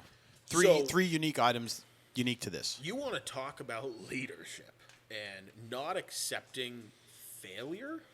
You look at the Brookline Fire Department's ball in 2019. We have big balls, that's for sure. We have gigantic balls. And we had this fantastic event. I bet you I know somebody's bigger. Oh, yeah. Persimmon nuts. This guy's nuts are the size of Oh, no, persimmons. not And those kind of nuts. He'll show them to you. He'll show them to you. No, not Deets nuts. I'm a little Not nervous that what- kid from North Carolina. No, well, this is a guy from North Carolina. He'll know when he listens. It's him. Because No, he shows them off. JP, what did we earn? Do you remember? So we did one of our fundraisers a year was a fireman's ball with a live auction. Yep. And the prizes we were giving were a safari trip to Africa, a couple's trip to Alaska, stuff like that. I think we brought in like 15 plus K in the amount of work we could do. Yeah, look at you thinking about it. Oh, okay. We brought in that, and dude, it was great. Yeah. I like it. I That like number was in 30 minutes. it. Yeesh. Daddy can work. All right. You Sure put can. you put Daddy in a cowboy hat and that big gavel. I love him. I love it. I only wear 'em. I didn't wear mine. I only this wear weekend. American. I didn't American Positive Times from Bowie, Texas. Keith Maddox, God rest his soul, built the best hats ever. He and his wife Susan, great humans. Oh yeah, no, I honestly, brother, I think I would love to get you up there and do something like that. Just because, You call, I haul. well, the simple fact of the matter is I get some pushback for what I say on social media, and there's been an some. understatement. I couldn't understand why. Yeah. That's an understatement. Let's just say I was able to, for good reason, was actually able to get a policy in town revised to protect some rights. By yours truly. You shouldn't have to protect rights. Rights are inalienable. Right. So, but unfortunately, long story short, dude, to be able to bring connections to our firehouse by stuff that I've done on social media and stuff is it's fun because I get to watch people have to eat their pride and be like, hey man, yeah, it was you that brought it in, and stuff like that. I wish you guys could see what I just had to say. It was that glorious. tops the Speedo image. It does. It actually does. Some things are just best left to the imagination, Yep. fellas. I think Yep. so. But Yeah. no, that Glorious. that fireman's ball, well, roughly 15K, whatever it was. Yeah. That brought in Good with money, though. Great money. So little amount of work that went into that, and it put to shame the other fundraisers that happened in Absolutely. town that have been going on for years. And Pancake don't get me breakfast. wrong, Yep. those pancake breakfast, chicken barbecue, whatever it was, those events are really Correct. fun because it gets back to having just sitting at a table with food in front of you, talking to people, Right. and creating that sense of community.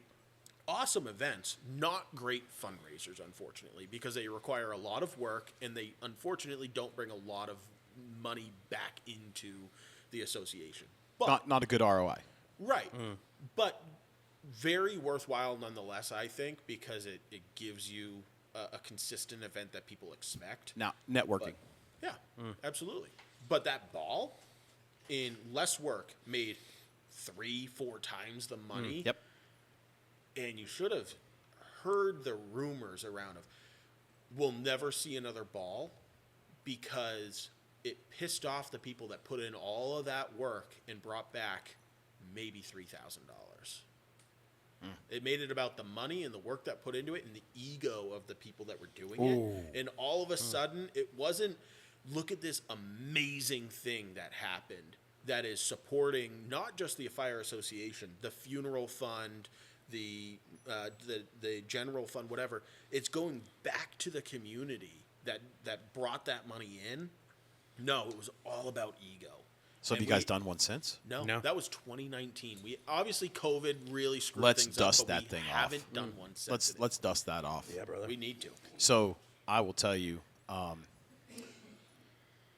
live auctions, COVID really hurt live auctions. Yeah. But I've been attached with a guy out of Dallas, Texas named Myers Jackson. He was on a show called Texas Flip and Move. Does a lot of real estate transactions. We make money happen. I mean, his slogan is "We make cash happen." And when you show up and turn out the lights, one of the biggest, and I hate it when people say this, and I'm going to say it, and I'm going to regret it as soon as it passes my lips. One of the biggest honors in my life was being Woody Williams' auctioneer. Woody Williams, for those that don't know, was the last living Medal of Honor recipient from World War II. His grandson, Brent, makes our challenge coins, Valor coins and pins. If you need coins, money goes back into Woody Williams to honor the warfighter and everything else, the Woody Williams Foundation. So honors Gold Star families. And I dig that, right? But Brent is a former veteran. He's a businessman, and I love him to death. He is a near and dear friend. But I have to tell you, working for Woody was the connections that I have made from Texas to California. I mean, selling Arlie Ermies, from Full Metal Jacket, Mail Call, his Mercedes-Benz and things like that, things that have happened in my life. I've stood in the halls of Congress and talked with Medal of Honor recipients. I've talked to senators. I've talked to presidents because of that. And I am the last person on this earth that should ever have had that opportunity. It all happened because of auctions. So I'm very selective on what I do. I love to sell cows. Love to sell cows. But I don't really, everybody calls for precious metals. That's pots and pans. We don't do those. It takes a lot of money for me to put a suit and tie on, but I love it because when you get to work a room, you get to have fun. And that is the important thing, is the memory. It's entertainment. People are willing to spend the money if they know what they're spending it on. If you have some good items, like you said, a safari, you said a trip to Alaska. Yeah. Things that people talk about. Everybody's got a chance. Yep. Everybody's got a chance. And you put that in a room with people that want to spend money and you advertise it, bud, it's a recipe for success. I fell victim to that, actually. They should not have allowed alcohol in that room because I bid heavily. That's good. That's what you're there for. On a baseball package. I'm fairly certain. I don't remember much. Who's your baseball team? Dude, I don't even watch sports. I don't know why. I just got into the rhythm of things. I'm like, I gotta win something. Yes. And I won. Yes. Baseball tickets to like double A maybe. Okay. And Pawtucket. it was the That's triple. I think it was either probably Nashua Pride or No, be bigger. the New Hampshire, New Hampshire Fisher Cats. Yep. It was probably the New Hampshire Fisher Cats. And it came with a bobblehead and some tickets. One of my last memories of that night before things went south was handing a fairly attractive woman my bobblehead. I thought you were going to say credit card. I'm not. Wait. That, I wasn't that dumb. Are we still talking about the same bobblehead? I'm not sure. Was it Pillow Talk now? Or No. This was Hello, quite Talk. literally a bobblehead that she came up to me and was like, "Oh, I really wanted to win that." I'm like, "It's yours." Gave it to her. And then later on in the night, someone was like, "Eddie, where's your tickets?" And I said, Oh, I have shit. no idea. They were and they're like, attached to the ball. yeah, you probably gave them to her as well. I'm like, probably. And Good memory, though. get nothing in return. nothing in return. But a good memory. You put me in the presence of an attractive woman with something to give her. It's hers, unfortunately. I wonder if a mullet haircut's that too. No. What if a hot woman asked you to shave your head? Yeah. Not for $5,000. What if she put her hand through those luscious locks? I can't. We're gonna have to put a picture up. I'll be honest with you. A good feel might even get the haircut. I'm not sure. There was one night we were up at this place called Tower Hill Tavern. It's in I think it's Laconia, New Hampshire. Up You at guys the have Lake such Street. weird names. We don't have anything compared to the names down here. Indian names. Natives. Sorry, Native Americans. What is Laconia a native name? I'm not a doctor. What are you looking at me for? You're the fucking New Hampshirean. I don't know, man. Yeah, you're from there. That's He's from fair, that's Vermont. All I know is I was dancing in this club one night with my friends, and all of a sudden I feel someone running their fingers through my hair, and I'm like, "What the fuck is going on?" I did it to you as soon as I met you. I know that was This was the hair on consensual, his. though. This was the hair on his back. He's talking You know about, why though. that was consensual? Because he looked at this womb broom on my lip and was like, No, wow. fuck me, dude. JP and I were talking this morning The about fucking womb broom, dude. JP and I were talking this morning about how to liven up the room during his classroom leadership session if it feels like there might be some dead space, and we decided on he would walk into the classroom and say, "Would this mustache lie to you?" And I will get up in the back of the room and say, "No, but it might touch me inappropriately." You want to call the room to order tomorrow night with that? He should. We can. Should we bow as he walks in the room? I mean, I'll do it. I'll do it. I'm dumb enough to do it. I've seen me do it. My 74-year-old mother will be here. Like it'll be great. it's fantastic. She, my niece, and my sister are coming, so it'll be nice. It's a good family event. This is going to be a great time. I'm really looking forward to It it. already has been. Yeah, it's heavy for us because Phil is stepping back, and this is the last time he's going to talk about his 9/11 experience. And there's a lot of emotions involved with that because his DNA is involved in all of this, right? And it just kind of, but life evolves. We're not sad. We're grateful for the time. We're sad that our friend is deciding to do other things, but doing it for Larry and Larry's family and keeping his name relevant and alive. There are people coming from all over the state to come here to be a part of this tomorrow night for Larry. I think that's fucking cool. And the good news is we've already booked for September of 26 to redo the second one. So we've got that. We've kind of been all over the map, JP. I'm sorry. Yeah. No, dude. No, this is great. Squirrel. So this passionate leader, there's nothing worse in the world than a shitty boss, right? And it's hard to always be, we kind of have the mantra people before paper. And, you look at Big John. Big John was my boss, and then we reversed roles and later in life. And, neither one of us has ever looked at each other as boss. Yep. I remember early on, he looked at me and said, "I'll be your friend if you let me. I'll be your boss if you make me. If you do your fucking job, you'll stay out of my radar, and you'll be good to go." Yeah. And that's kind of where our friendship evolved from. That's my buddy. Yep. That's my booty. And that's a term of endearment down south. It's my booty or my diddy. If you talk about your dad, if he's still around. But where did all this? I mean, we talked about how you kind of platformed it up, right? You Sure. started growing it. I think that story with Eddie is so classic that he didn't know that it was you, and I think that speaks to you knowing you and learning about you and becoming and watching our friendship grow. Is you're not out for I'm JP, and I think that's what drew all of us because, and I don't want to say it was vetted. Okay, I don't like that because it makes it seem like you're gatekeeping. Right. But what I did is I sent it out to the guys in our cadre, and I was like, "Hey, look at this guy.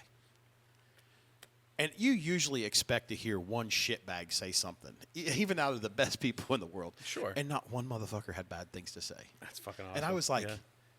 shit, there's something here, right? Well, fuck, I guess I'm not wrong then, he says, No, right? no, you're not. Yeah. You're not wrong. And we look at this, and I watch you interact with people. You never tell them they're wrong. Right. You know, you always will say, "Hey, have you looked at this? How do you employ this at work?" That's what I want to know, because the JP that I know Sure. takes no shit. So, how does JP at work differ from JP as JP the businessman? You know, honestly, dude, it's just it's an evolving thing for me. I wasn't always as forthcoming with stuff, hard on the conversations. I give the boys and girls a space they need to do their jobs, and if they need help with stuff, then I'll help them with it. But it's a matter of how can I help you be the best person that you want. So within my career, it's just I feel that I lead with a sense of humility. I also lead with I have fun at the firehouse, and it's a lot of it for me is a matter of I try to I will be your friend, and I give you that. That's your first step. Is we will be close until you do something that loses my trust, and then we're gonna go down that road. So, truthfully speaking, that's just how I lead. Eddie probably has a better viewpoint than I do, because I have a biased opinion of my own leadership skills, traits, and abilities and stuff like that. But I think that's the that's just where I sit. I don't know. I feel like I'm humble enough to not really know where I sit with shit like that. So, one thing that I've always learned, and maybe you can agree or disagree, but when you walk into the room and the conversation changes, it's a bad deal. It's a bad deal. I have a counterpart who's an assistant chief, and if I hear the phrase "so" or "anyways," as soon as I walk in the room, you already know they're talking about you. Right. But I have no problem calling that shit out. I'm like, listen, if you can talk about me, that's fine. I can turn around so you can talk behind my back. I don't really fucking care. Or talk to my face. I'll give a good example of it. Our chief is new. She's doing a good job. Is she from there?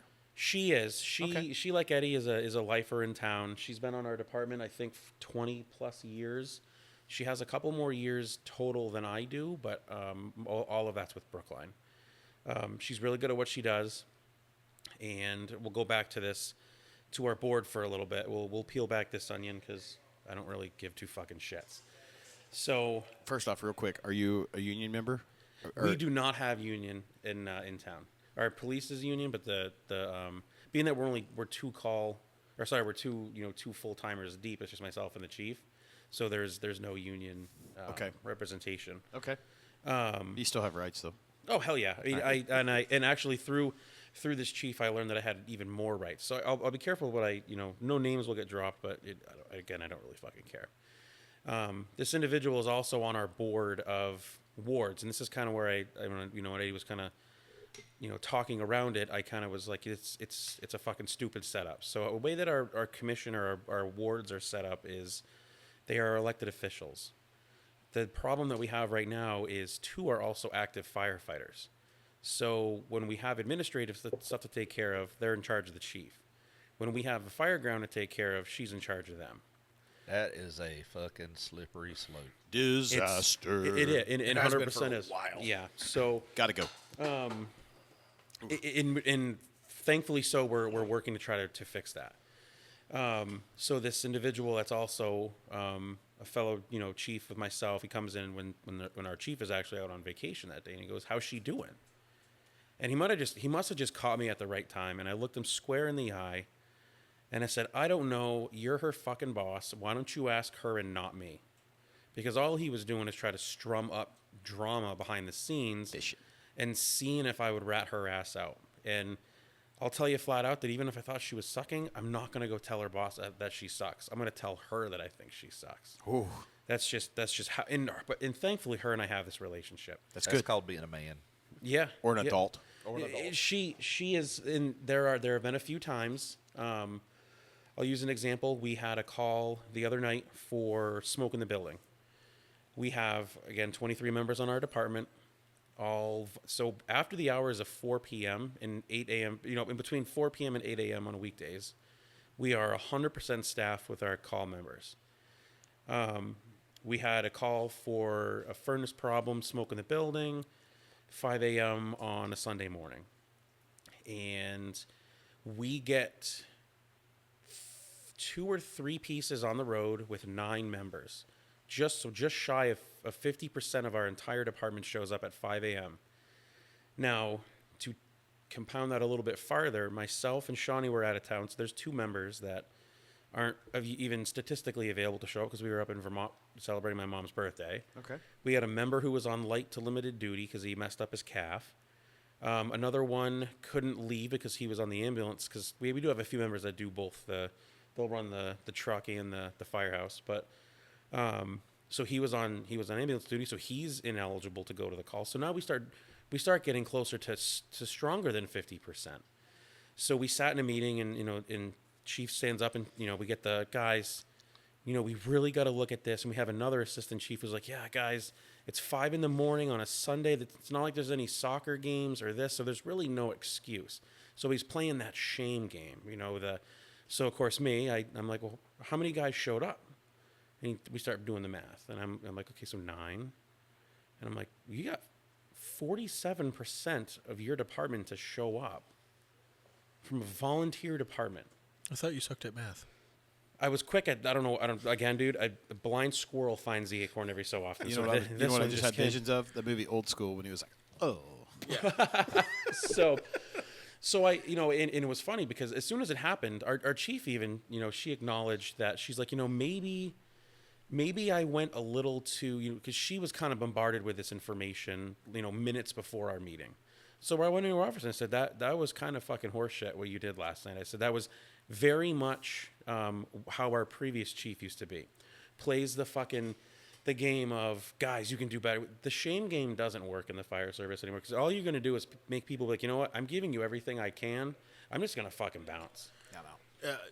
That reminds me of when the previous chief used the shame game on us. Oh, yeah.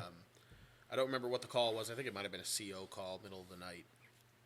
And we got an email the next business day playing that shame game. Where were you all? Wow. I think it had about a 1 or 2 week effect of everyone started showing up, and then right back to what it was, because you don't gain respect when you are blaming your staff for not showing up.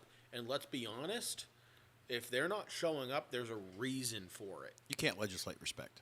Absolutely not. Oh, and that's a great quote. I'm going to use that during town meeting. Ooh. Take it. But you Just can't. quote me. Yeah. 100%. Yep. But no, I think My buddy says.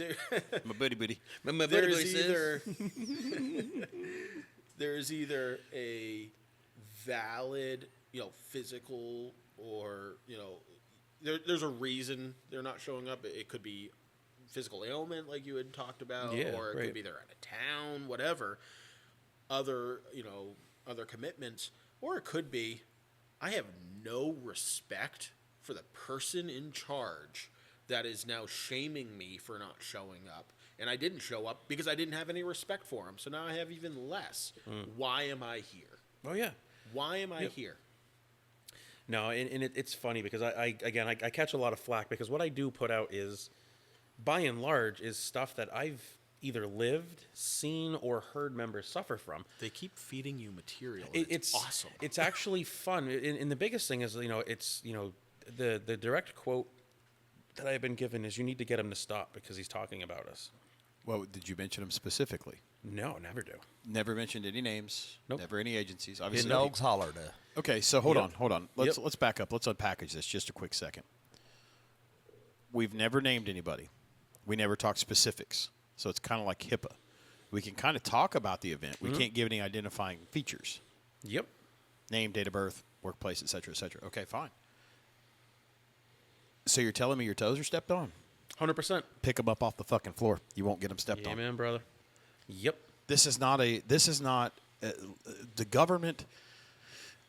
as much as we don't want to be, we are the government, and we have a lot of abilities. I don't know what your state allows you guys to do, but you have the ability to shut down buildings. You have the ability to close down roads. You have the ability to, in some places, pronounce people dead. Sure. Yep. So you're telling me that you're going to trust me to run a saw at 400 miles an hour, K-12 saw, drive a $1.3 million fire engine, but you don't want me to talk about how you suck. But I'm not talking about you specifically, but your feelings are so out there that you don't want me to say something? You just opened up the best can of worms that I have against the current structure of the Brookline Fire Department. And that He's an elected official. He's allowed to talk about it. I am allowed to talk about it, and I'm talking about elected officials. And in the state of New Hampshire, elected officials are not allowed to be discussed in a non-public meeting. They are any complaints or concerns about a public official are required by law to be discussed in a public meeting. Oh, it can't be. It can't be executive session. It cannot be executive session. Oh, you would suffer in the South because everything's executive session. Nope. Elected officials are not given that luxury. Fuck them. Sorry. Honestly, it shouldn't be that way. It should be. You know what? Let's do our business in public. Employees of the town, yes, that is a personnel matter Right. covered under non-public session is what we call it. But public officials are not afforded that luxury. So there was a situation. I don't know how much you want me to get into this. Oh, dude, fucking open it up. Wonderful. JP was in the running for the fire chief position. I think we have both come to terms with the choice that was made and can agree that she is exceeding expectations and is doing a great job in that role. Let me ask you something. Is the current fire chief older than him? I have no idea. I think by a couple of years, maybe. Okay. Maybe a year or two. More experience, maybe? Maybe. I have my own suspicions as to why people were selected, but... Yeah. I mean, the reason I'm asking, right, you're relatively young. Sure. You've got a lot of tread on your tires. Oh, yeah. I would look at this and I would say, hey, you know, this is positive for you. Oh, yeah. Because you're getting the luxury of having someone there that is got that experience in the town, right? Yep. And you're able to, you're the heir apparent. But yeah. You're the next dude Yeah. up. So Sure, maybe sure, it wasn't you this time, but Right. If you play your cards right, you're next. yeah. Well, Well, if you play your yeah, cards yeah. wrong, you can take me home tonight. Jesus Christ. But no, so what I was getting at is, JP was in the running for that position, was a finalist for that position, as far as I'm aware. Right. Ultimately, the new chief was chosen by the Board of Fire Wards, and JP found out by the announcement that there was a new chief. He was not told by the Board of Fire Wards that he was not going to be chosen for that position. So it was just kind of like hey, it's on News 9. Correct. Ooh, that's tough. Not only is that tough, there was another internal candidate that was treated the same way. So when that came out, my lieutenant asked, what is going on here? Why was the department not notified of this decision before making a public announcement? You know, where's the respect coming down from the top? If you want respect going up, it better be coming down too. Yep. And the message that was sent out from the chair of the Board of Fire Wards was, we couldn't trust you not to say anything, not to spill the beans. Not in those words. It was professionally written. But ultimately what it was is, we don't trust you. That's tough. And my response was, you expect us to go on calls because, like we had discussed, we're not an EMS transport agency. Sure. We have a separate department for that. But we respond to EMS calls. If there's a demand for EMS and our 2 trucks are out, or there's no staffing for one of the trucks, the Brookline Fire Department is responding to provide aid. And we will go on, automatic response for any CPR call, anything like that. Yeah, we call those echo calls. Yeah, absolutely. Yeah, we do the same. Yeah. But in any case, This is glorious watching JP fumble with these fucking headphones. he's something else. Isn't I he? love this guy. Just flip it. Yeah, Dude, the what are logos you are there for a doing? reason, bro. Yeah, I know they're upright. No, they're not just fucking upright. twist, put it on. Shapes and colors was not his thing in elementary school. Neither was math. What's happening? The elected official is now involved. Wait. It'll be 3 months before we get an answer. There you go, buddy. I'm from the government. I'm here to help. All right. So anyhow, like I was saying, politically correct response, but basically it was, we don't trust you guys not to spill the beans. But my response is, you expect us to go on those med calls and not release HIPAA information? You expect us to go on that fire call and not spread all of the rumors and everything around town? Not only that, you're trusting me to drive that piece of equipment with everyone's lives Absolutely. that I pass? Absolutely. So do you not trust us at all? Do you just not trust us to agree to a decision that at the time I think a lot of the department disagreed with, but ultimately have found that, hey, you know what, it was a good call. Ultimately, she's doing a great job. But there was just this lack of respect coming down, and that had a really really bad effect on the membership, but also me. So as I was saying earlier, I was going through a lieutenant boot camp course, and there was another member going through the course at the same time, and I think that he really exhibited a lot of the leadership skills necessary to be a lieutenant. And after that decision and after that email came out of, we don't trust you guys, I looked at him and I said, how do you feel about this? And he goes, why don't they trust us? And I go, I had the same response to that. I have no interest in being promoted now. And he's like, I feel the same way. Well, You know, I think why would, if I am going to be in a leadership role and Sure. expect the people below me to respect me, I need to know that the people above me respect me. And if I don't have that respect coming down, I can't give it going up, and then the whole thing falls apart. do you think it has to do with some people have insecurity issues? Yeah. And so when they have an insecurity issue, they project onto other people their thoughts, ambitions, etc. And it's really, it has nothing to do with they don't trust you. They don't trust themselves. Yeah, I think that might embody 2 out of 3 fire wards in the town of Brookline. And that's a rough spot to be, right? Because 100%. you're ultimately tasked with doing your job, right? And they've got a job to do. And I'm not, this isn't a beat up on them session. This is a discussion, because I guarantee you there are, 10,000 fire departments in the United States or so? Maybe more. One less now. I mean, this place got took over. Sure. We all have issues. We all have problems. We all have personalities, right? Yep. So it is a balancing act. You are, and the further you move up, the more plates you have to juggle. I mean, I look at Eddie, right? Chief Cox. I look at him. I've seen his firsthand. And this is not a pump Eddie up session, but I can see him over here spinning a plate, right? And then he'll come over here and spin this plate, come back, spin this one. And, 2 turns, 3 turns, 4 turns. Next thing you know, he's got 5 plates. And then you have a boss come in and say, hey, I need you to stop spinning that plate. I need you to start spinning this plate. You're like, but I got these 4 plates spinning really well. Yeah, you're going to have to let one of those go. I need you to spin this bigger plate. And they all fall. And then people look at you and go, what happened? Oh, yeah. Yeah. And we do all hate 2 things sitting at this table: change and the way things are. Yep. We hate it.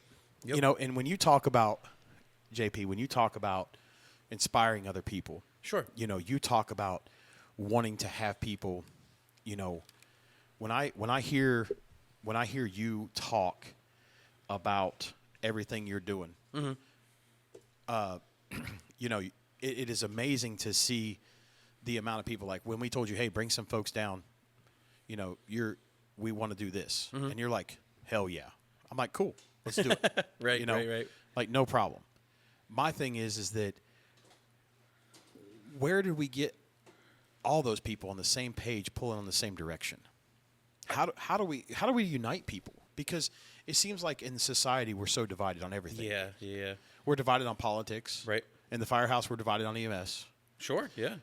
We're divided on a mid-mount pumper versus platform versus TDA versus. I mean, you can get down the list of where we're all divided. Yeah, yeah. Smoothbore Yep. versus fog, duo versus alkalite ladders. Minuteman versus Oh, what do yeah, y'all we- pull, an Ottawa load? Yeah, we pull an Ottawa load right Yeah. now. Yeah. What the hell is an Ottawa load? It's pretty. It's slick. It's like a triple A. It's like a modified triple load. Okay, all right. It, all it- right. it's pretty sweet. But Can I say something that might be viewed as derogatory? Please it, do. it probably will be viewed as derogatory, but It's not intended that way. go ahead. So it certainly will be then. No. Seriously, this isn't. So we've trained a lot down with his community college that they live in. So in North Carolina, Yep. fire service is paid for out of the general fund from the state, from the community colleges.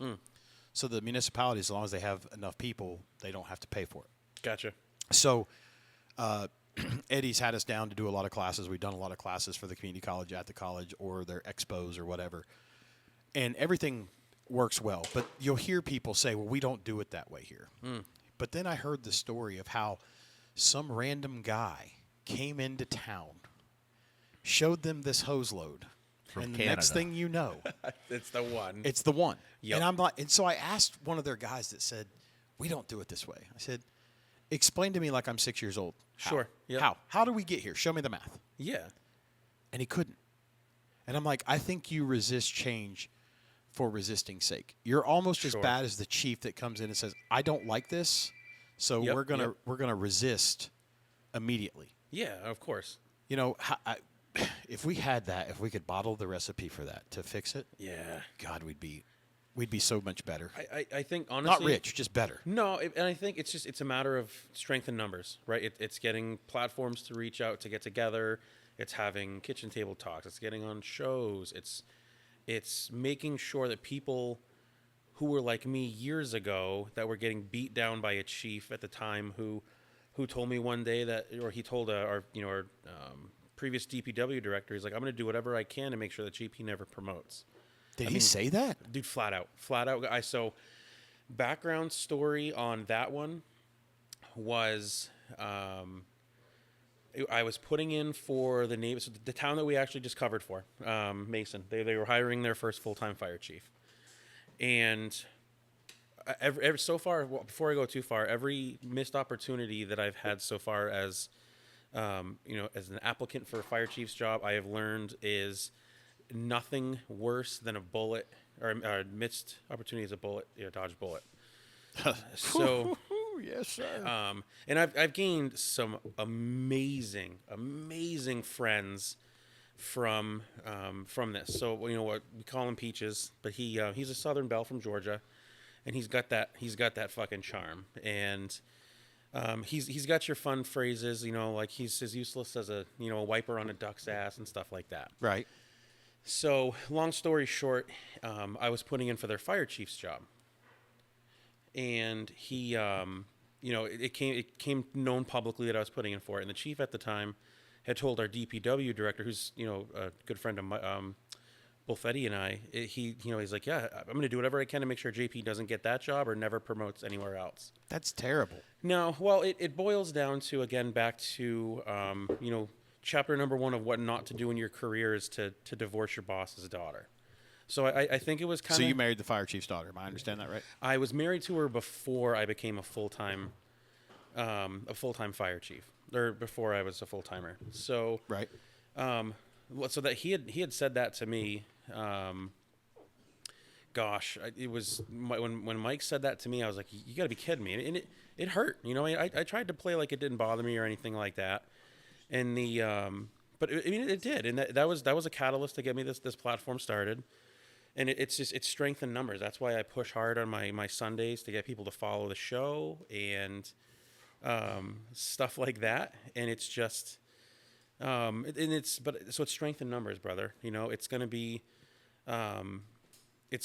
doing more like this. It's getting out, meeting more brothers and sisters out in the field and networking, and just shit like that. And that's what's going to. I will that's tell what it's you gonna take. that when I announced that you were coming down to this specific training, bro, the reception that we got was, holy shit, that guy's coming? No fucking way. That's awesome. And I'm like, yeah, somehow, some way, this guy wants to do what we're doing. Because when I explained about Larry and what we're doing and how we're trying to, remember him and what he would have done, he was one of the only full-time guys here.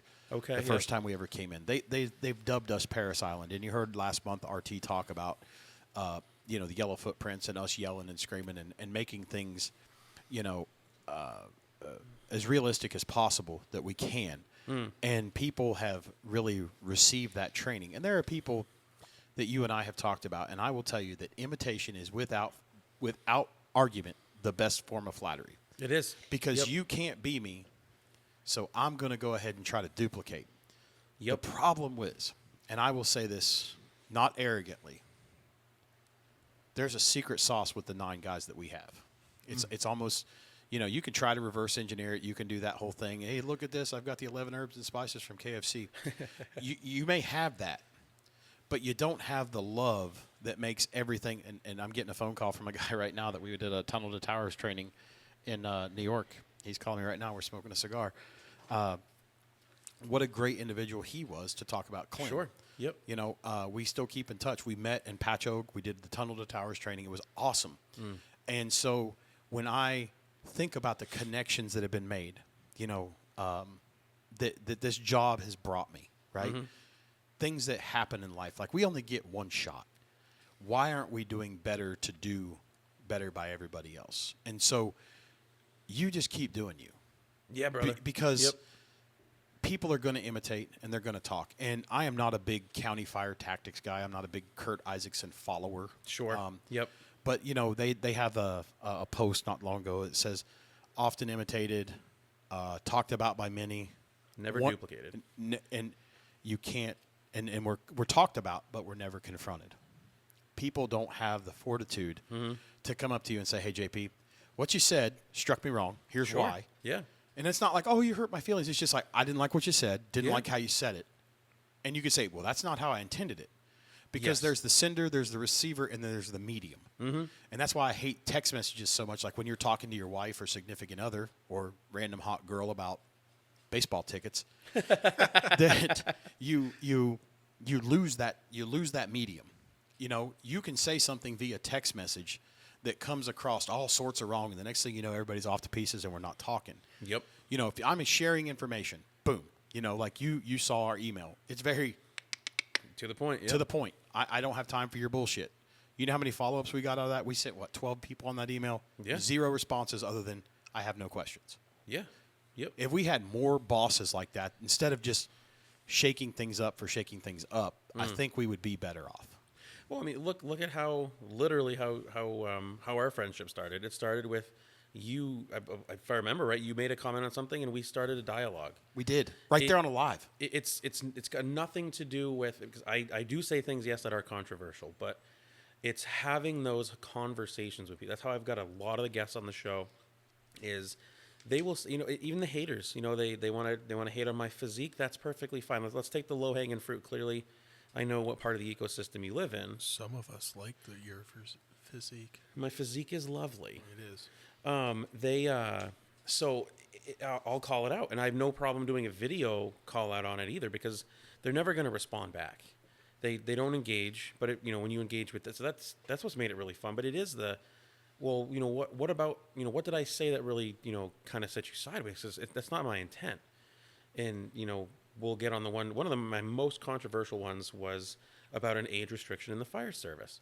And it did piss off a lot of people, and it was not my intent. But to kind of circle back a little bit, what we talked about a little earlier is guys who can't get on the rigs because they're a little older, they're a little out of shape. Well, their bodies are failing. You're getting older. Right. And I'm sorry to have these hard conversations, but you just have to have it. So there's a lot to be said about aging out in the fire service. Gracefully. Yes, exactly. Yep. Yeah, I think there was a TikTok that I saw that you put out. I think it was the one talking about that specifically, and there was a comment on it. Wow, you're one to talk. Yes. And you made that reply, and it was awesome. It was You've never crawled down a hallway with me. right.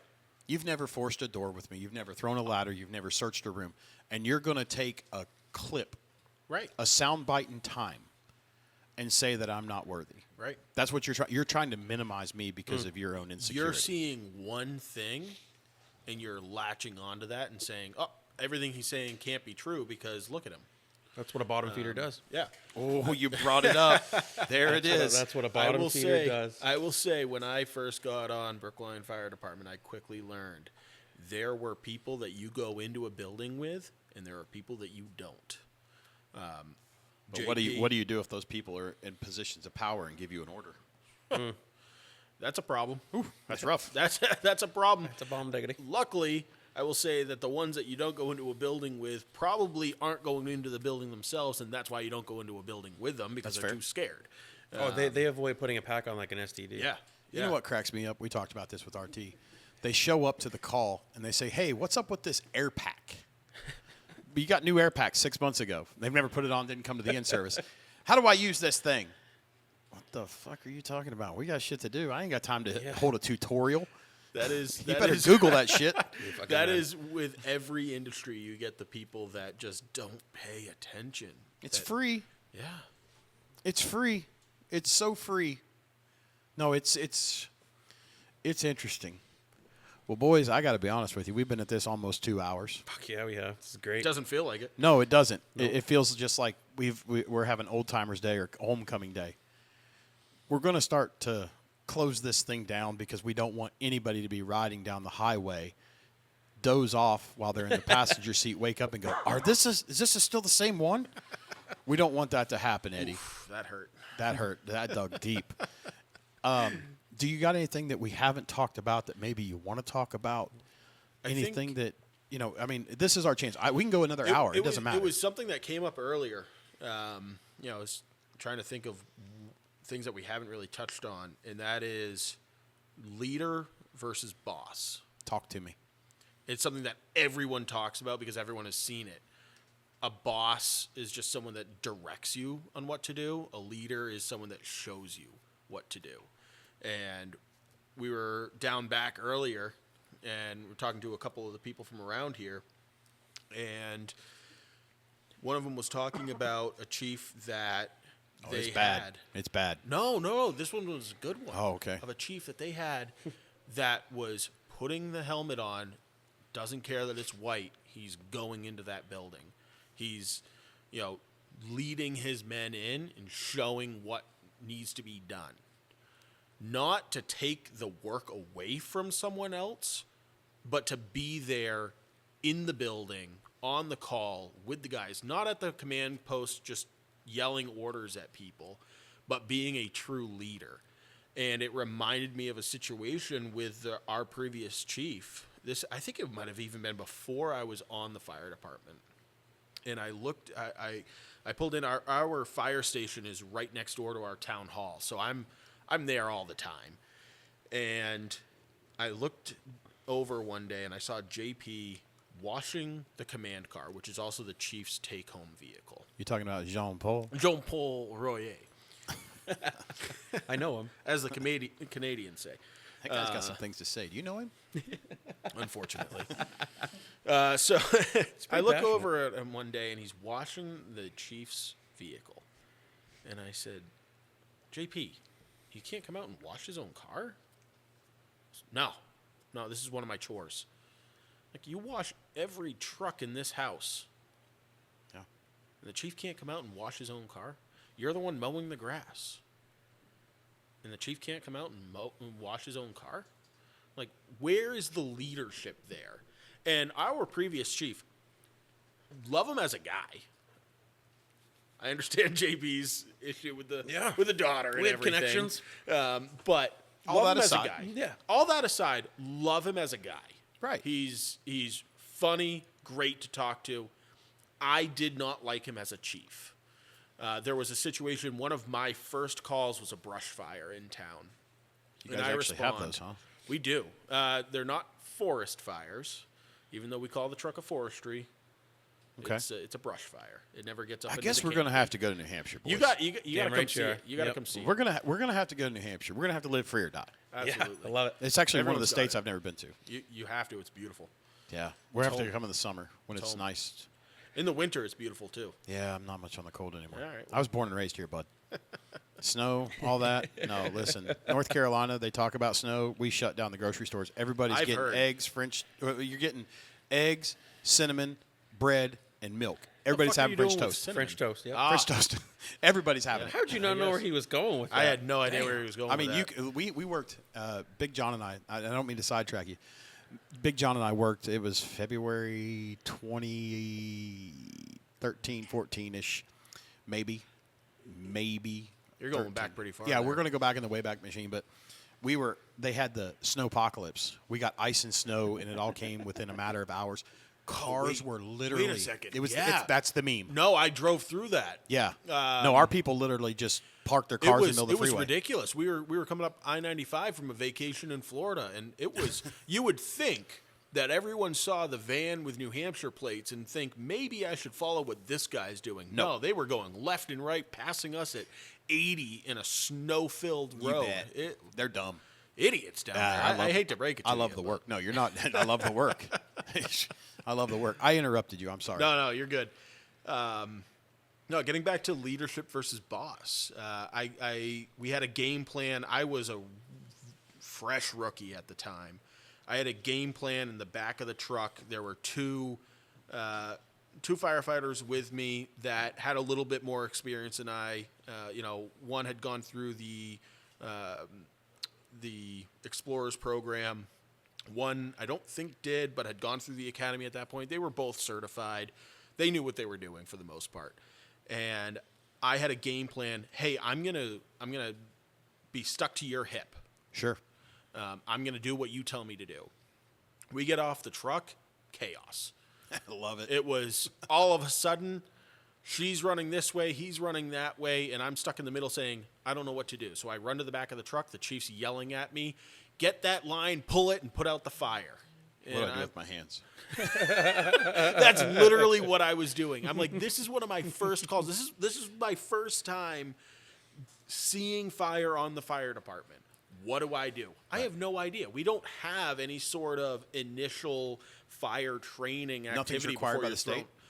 So we require at least fire one within a year of joining the department, but nothing. You could join day one, have no experience whatsoever, and go on a call. That's rowdy. It's fun. It's a lot of fun, but Dangerous. It is. It is because I'm sitting there. I'm like, I don't know what to do, and the chief's yelling at me.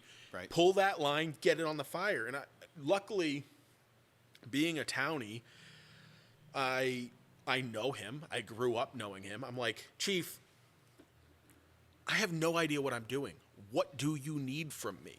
And all of a sudden, his demeanor went from heartbeat pumping at 120 beats per minute to 60. And he goes, oh, well, if you pull that line right there, stretch it, I'll pull the rest for you. Pull the nozzle and fight the fire. I said, okay. The rest of the call was calm. Right. All it took was him realizing To reset you. barking orders at someone that doesn't know what they're doing, or even someone that does know what they're doing, does not work. Be a leader, not a boss. Sure. No, that's fair. That's fair. JP, you talk about inspiration over authority. Okay. So I want to talk about like how do you get those young people, you bridge the gap. We're kind of all older here except little Eddie, Mudphlap. How do we bridge the gap with these new kids? I got a young man assigned to me at work. He's great. I love him. He wants to go bigger, better. He thinks that the city's the place to be, and I'm like, bro, I've been to the city, seen the elephant. No, he's not pink.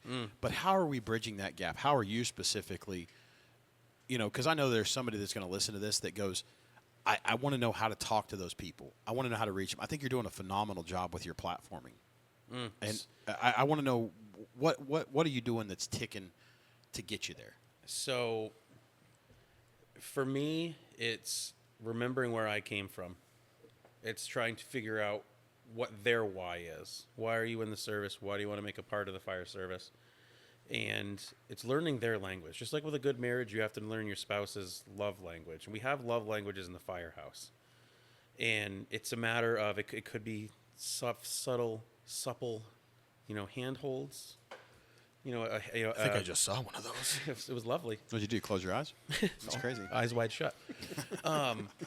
Great movie. So it's getting down on their level. It's just like talking to children. You have to, understand that they don't know what they're doing. They don't know what they don't know.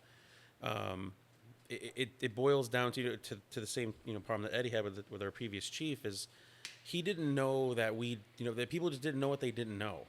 Right. And his quick answer was, well, if you didn't know, you should ask. Fireground's not the place. Dude, I don't know what I don't know, so how am I going to know when I need to ask?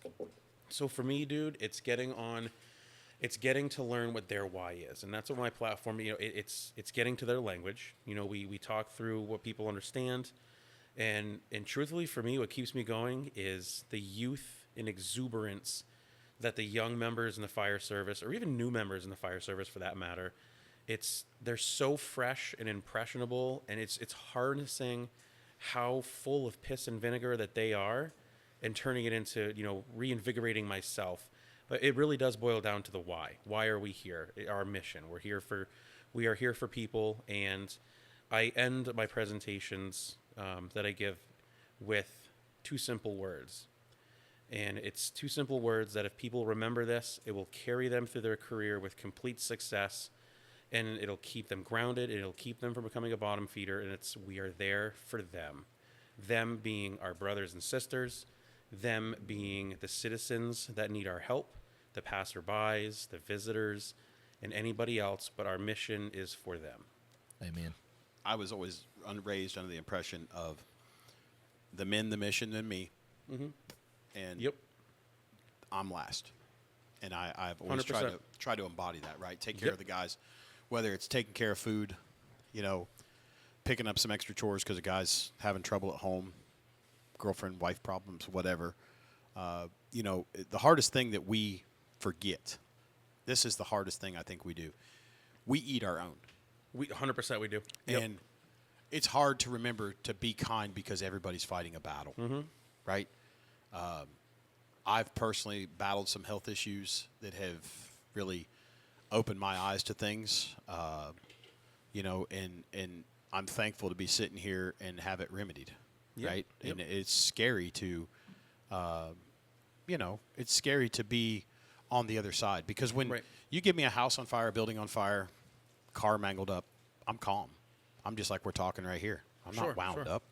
Mm-hmm. I love going to work. I love it. Right. But I'm not wound up. But the kids, they scream the words Jobtown. And, I can probably say without a shadow of a doubt that all the guys that bought the farm on 9/11/2001 were not screaming Jobtown. And, we hadn't reached that point in social media where we were taking selfies on the way to calls and shit. But I think that those guys all stepped off the rig with professionalism and attitude of we're going to go do this. And they still pulled off the biggest rescue in the world. Fuck yeah, they did. And, if we're getting tattoos to remember that and, wearing T-shirts and putting decals on cars, I think that we should try to embody it. But it's hard to live it.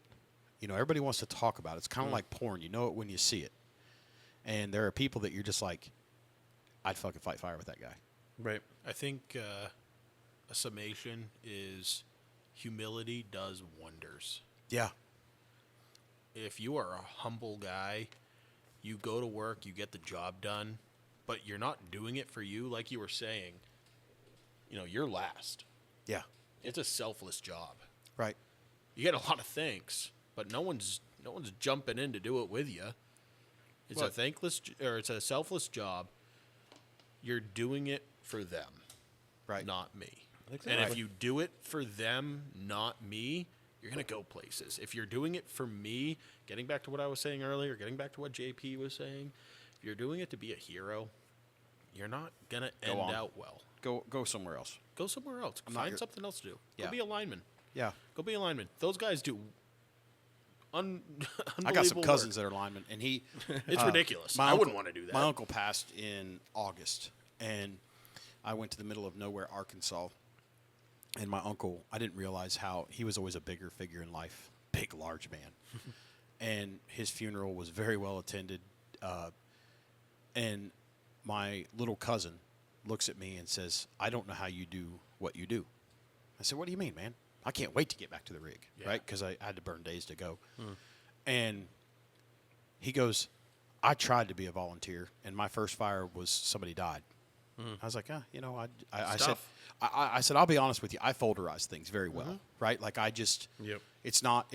My job's not to react to it. My job's to mitigate it. Yep. And so if I can remain detached and use mental health platforms to, and I'm not talking EAP. I'm talking like real, actual shit to get. EAPs are a fucking waste of a resource. Yeah, but they're mandated. Yeah, they suck. And you know what happens is they go back and they tell everything that you tell them. Right. And then they want to pull you off the rig and you lose your assignment. And if you've worked really hard to get banging numbers, a good company, you get pulled out. But But there's good mental health resources, like you were saying. There are Debriefs. I went to my first debrief this year. Why'd you go to that one? Do you remember why? I remember why. Who talked you into that? There was this guy named Jean-Paul. He loves Putin. Yeah, he loves Putin. Do you speak any French? Very little. Qu'est-ce que c'est? Pepe le pied. We had an MVC member involved. I just had an idea for a decal. Can we pause? Yes, I want to absolutely. get a picture of Pepe Le Pew, Yep. and I want to put JP's face where the head is, and that's coming. Isn't that one of our company logos, Pepe Le Pew? No, but it is now. It's going to be. It's fucking coming. It's going to be. We know a guy, Thompson Multimedia. They will make that shit happen. Shooter Thompson does a phenomenal job with crazy shit. Yeah. Sorry, No, you're good. squirrel. We had a member involved MVC. He was uninjured, but obviously takes a toll on everyone. Stress. It was a fatal. He walked away unscathed. It was tough on everyone. I didn't see the scene. I responded and shut the road down with my POV. Stuck out in the middle of the main throughway through town with no radio, no safety vest. I was out there just trying to do what I could. It was rough, but You know what you call that, Eddie? what do you call it? That's John fucking Wayne. That's John fucking Wayne. Getting right back there. to humbleness, but no, I was texting JP, before the mandated debrief, and I'm like, dude, I didn't even see anything. I don't have a reaction to this. Like you were saying, I'm great at compartmentalizing. There is one call that sticks with me from all the calls that I've gone on. There's only one that sticks with me, and it was a minor that OD'd. Oh, it's terrible. That one stuck with me. That shit's real too. It is. It is. You can't get the image of the father crying out for his kid. Yeah. That's real. One call that sticks with me. I don't have an issue with any of the other calls I've been on, that one included. And I texted JP. I'm like, dude, do I have to go to this? I feel like it's just going to make me feel things that I shouldn't be feeling because I don't feel anything now. And I feel like if I go to this, I'm going to be feeling guilty that I don't have an emotional response to this call. And he goes, there might be people there that are having an emotional response. Right. And seeing other brothers and sisters in that room. Yep. Just being free with their emotions about it, Right. whether you have emotions or not, can really help the brother or sister that's having a hard time with it. Sure. So I went.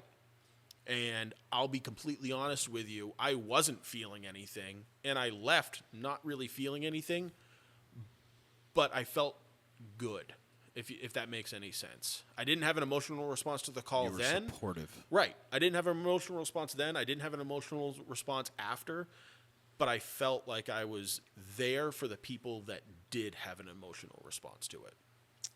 Sometimes support means more than you talk. And I've been to some debriefs. We had a double fatality with brothers, and that was really rough. And again, I didn't have emotional response, but the other guys did. So, talking about mental health, we do a great job of doing the lip service, but like you said, you had no intentions of going, but you went. And you went with an open mind. And it wasn't a waste of your time. And I was able to share that experience with one of my friends that I went through the academy with. Sure. I don't remember what the call was that she had gone on, but she's full-time now, and she was telling me that she had a debrief for some sort of fatal accident or a major accident. I don't remember exactly what it was. And she was in the same position that I was. She really wasn't feeling like she should be going to that debrief. And I shared my experience, and I think it helped her. So let's flip the coin to the other side. Let's turn the table over. What about the people that the incident is over? We've reached metastasis, right? We've extricated a deceased person from a fire or removed a body or drug a lake. You weren't on the boat. You didn't touch the body. You didn't see the body. But they take that and they say, it's almost like, have you seen the thing on TikTok, the autism card? They say, No. it's autism card. It never expires. It's good for everything. I'm autistic. It's cool. People have, and I've seen people that really have autism problems. Yeah. Like that really have sensory issues. Yeah. And it's almost disingenuous, if you will, that they say those things. So then you have the people that, I've got to go to this debrief because, not because they wanted to go with good intentions.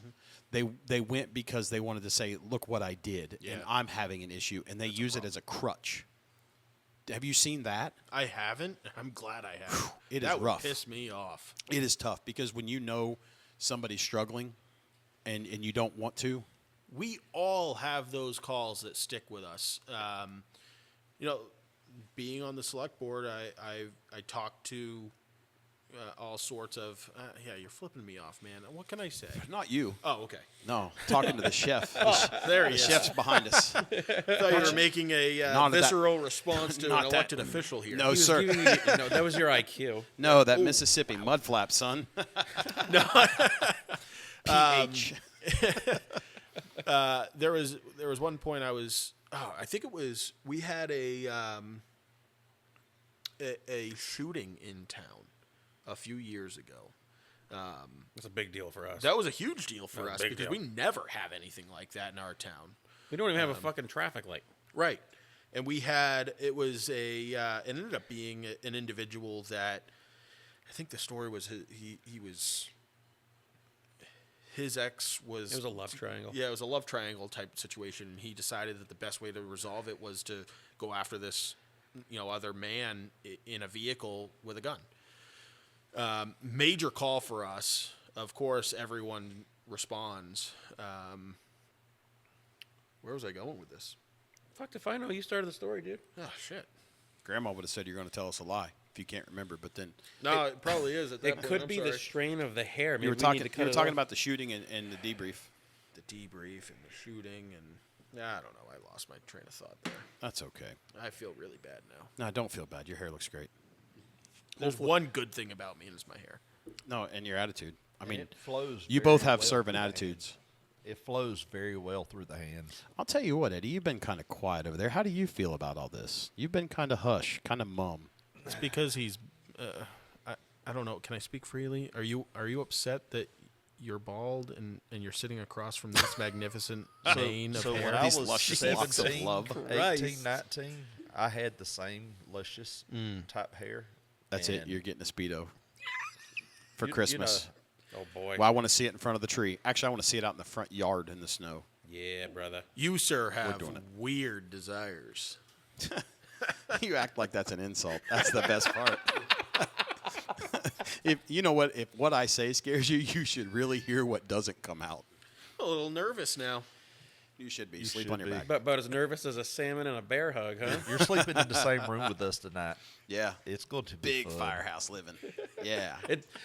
One thing it is not down. It's big downstairs. It's not tight like Grammy downstairs. It's I kinda not. like that. It's not tight like Grammy. I'll tell you what, these folks have done a phenomenal job for us. We are pumped to do this. But So excited. talk to us about what your thoughts are on this mental health thing and being a boss and a leader. I mean, you're in a position where you've been a fire chief. Yeah. So talk to us about your thoughts, opinions. I mean, you've been kind of quiet tonight. It's We want Eddie to retire, by the way, in full disclosure, so he can come teach yeah. us. They are trying really hard. He's eligible to retire in like what, 2 weeks? Yeah. December 7th. Why aren't the papers already in? Well, because he's got some things in the works. Okay, all He right. doesn't he's got some things. He's Yeah. got some things. He's doing big things. We'll talk off camera. I love it, brother. We're not on camera, bro. Offline. Well, off camera. No because- cameras. Because I have No the camera face- like Locked doors. I have the perfect face for radio. That's why off camera. I don't But- know. I disagree. I think you have the perfect face for a weatherman, a meteorologist, if I will. Yeah, in a there's a lot of Speedo? math. Yeah, just do the math. Do the math now. But as when the whole mental health thing started going out, I was very against it, and it's a lot of the way I grew up. Dad was, boy, you don't cry, you don't talk about your emotions, you keep that shit Right. squashed. Yeah. Yep. And in the last 10 years, dealing with some personal things from my prior job that kind of, Yep. Paramedic. yeah, I was a medic for about 10 years, and I'm really sorry about that. Fucking nerd. and I just, after dealing with it and realizing what I had going on that it affected my family life personally. Yeah. Locally, I've got some friends that are really passionate about being able to support. Are they leaders? They are not. They're like I am. They like to be behind the scenes. Sure. Yeah. But yes, they are taking charge in this whole, problem with being able to talk about the calls that just you can't sleep with after night at night. Yeah, Sure. We all have them. So Yep. you there has to be some vetting sometimes, because just like with everything else, there's the posers that Oh, you're hitting it. I was just gonna play there- host on it for a second. there's the posers that Yep. dig me, and that I went through this call and I'm feeling this. So there has to be some vetting with everything we Yes. do. Oh, yeah. Even the conversation about the 65-year-old man Sure. Yeah. driving the engine. That's why we had to depend on things like, does a physician feel you are qualified to continue doing this job? Of course. Yep. Captain Bob Farrell. That was one of the best podcasts we ever did, by Yeah. the way. That was so much fun. 90-something years old, swims several miles when it's not cold. Drives a Porsche. Drives a Porsche. Ladder 31. Yeah. FDNY. Sounds- Warriors. Like he fucks. And he'll tell you, he's got if the I stones, could, bro. I would still do it. But he is smart enough to say, I can't do the job anymore. But let me tell you, when you have a question, I don't need to go to. And Bob and I talk regularly, and the funny thing is he doesn't text. He'll message you on Facebook. He messaged me today. Hey kid, hope everything's well. Good luck this weekend. That's awesome. That's That's a brother right there. Right. Yeah. But Yep. he welcomed us into to Wall Township, New Jersey, where he lives now at the home of Firehooks Unlimited. He is such a gracious soul, and did so much for the job. Yeah. And is still doing so Yeah. much for the job. There's people that are like, and I want to go back to something. And Eddie, I'm sorry to cut you off. I just had a thought. The bottom feeder. Where did that come from? So a lot of platforms have, they call them like the mutts, the scraps. Oh, yeah, mutts, the sure. slugs, right? But let's be real. We need to put ourselves in an ecosystem, and there are people who leech off of the success of others, right? So that's what a bottom feeder is. They're Spouse of a firefighter. that this right. 687 shots fired. So what it boils down to is the bottom feeders are the people. They're the ones that they hide in our the shadows of those who are successful or are trying to make a difference. Your last minute, just show up to training, get out the door as soon as they Sign can. the paper. Fuck 'em in. They want the T-shirt and a cool little sticker that they can put on their helmet. What about that volley klaxon so they can know and turn that up when they're at the Cracker Barrel? Dude, amen, right? Or they wear their fucking radio strap to the goddamn gas station because, well, it looks really cool. Put that fucking thing away, dude. You're not doing nothing, right? Listen, I'm gonna try to quote Peaches earlier. What was the phrase? Eddie said he's, you can put more lead in the pencil. Hold on. Yeah. No. I gotta tell this story because this is phenomenal.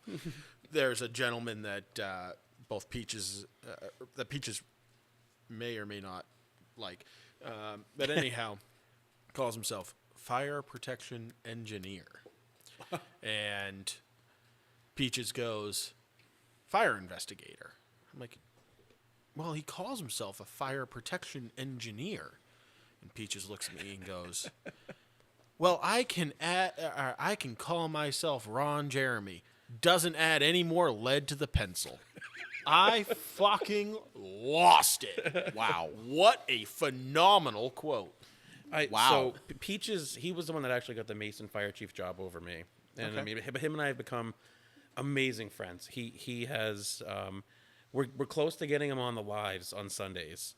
The problem is he has a very distinct voice, and he works in a higher ranking position at the state level, so he's a little concerned about. Oh, we have one of those stuff. Yeah, one of our guys has to wear a European helmet if we take pictures, because the state of New York says he can't be seen.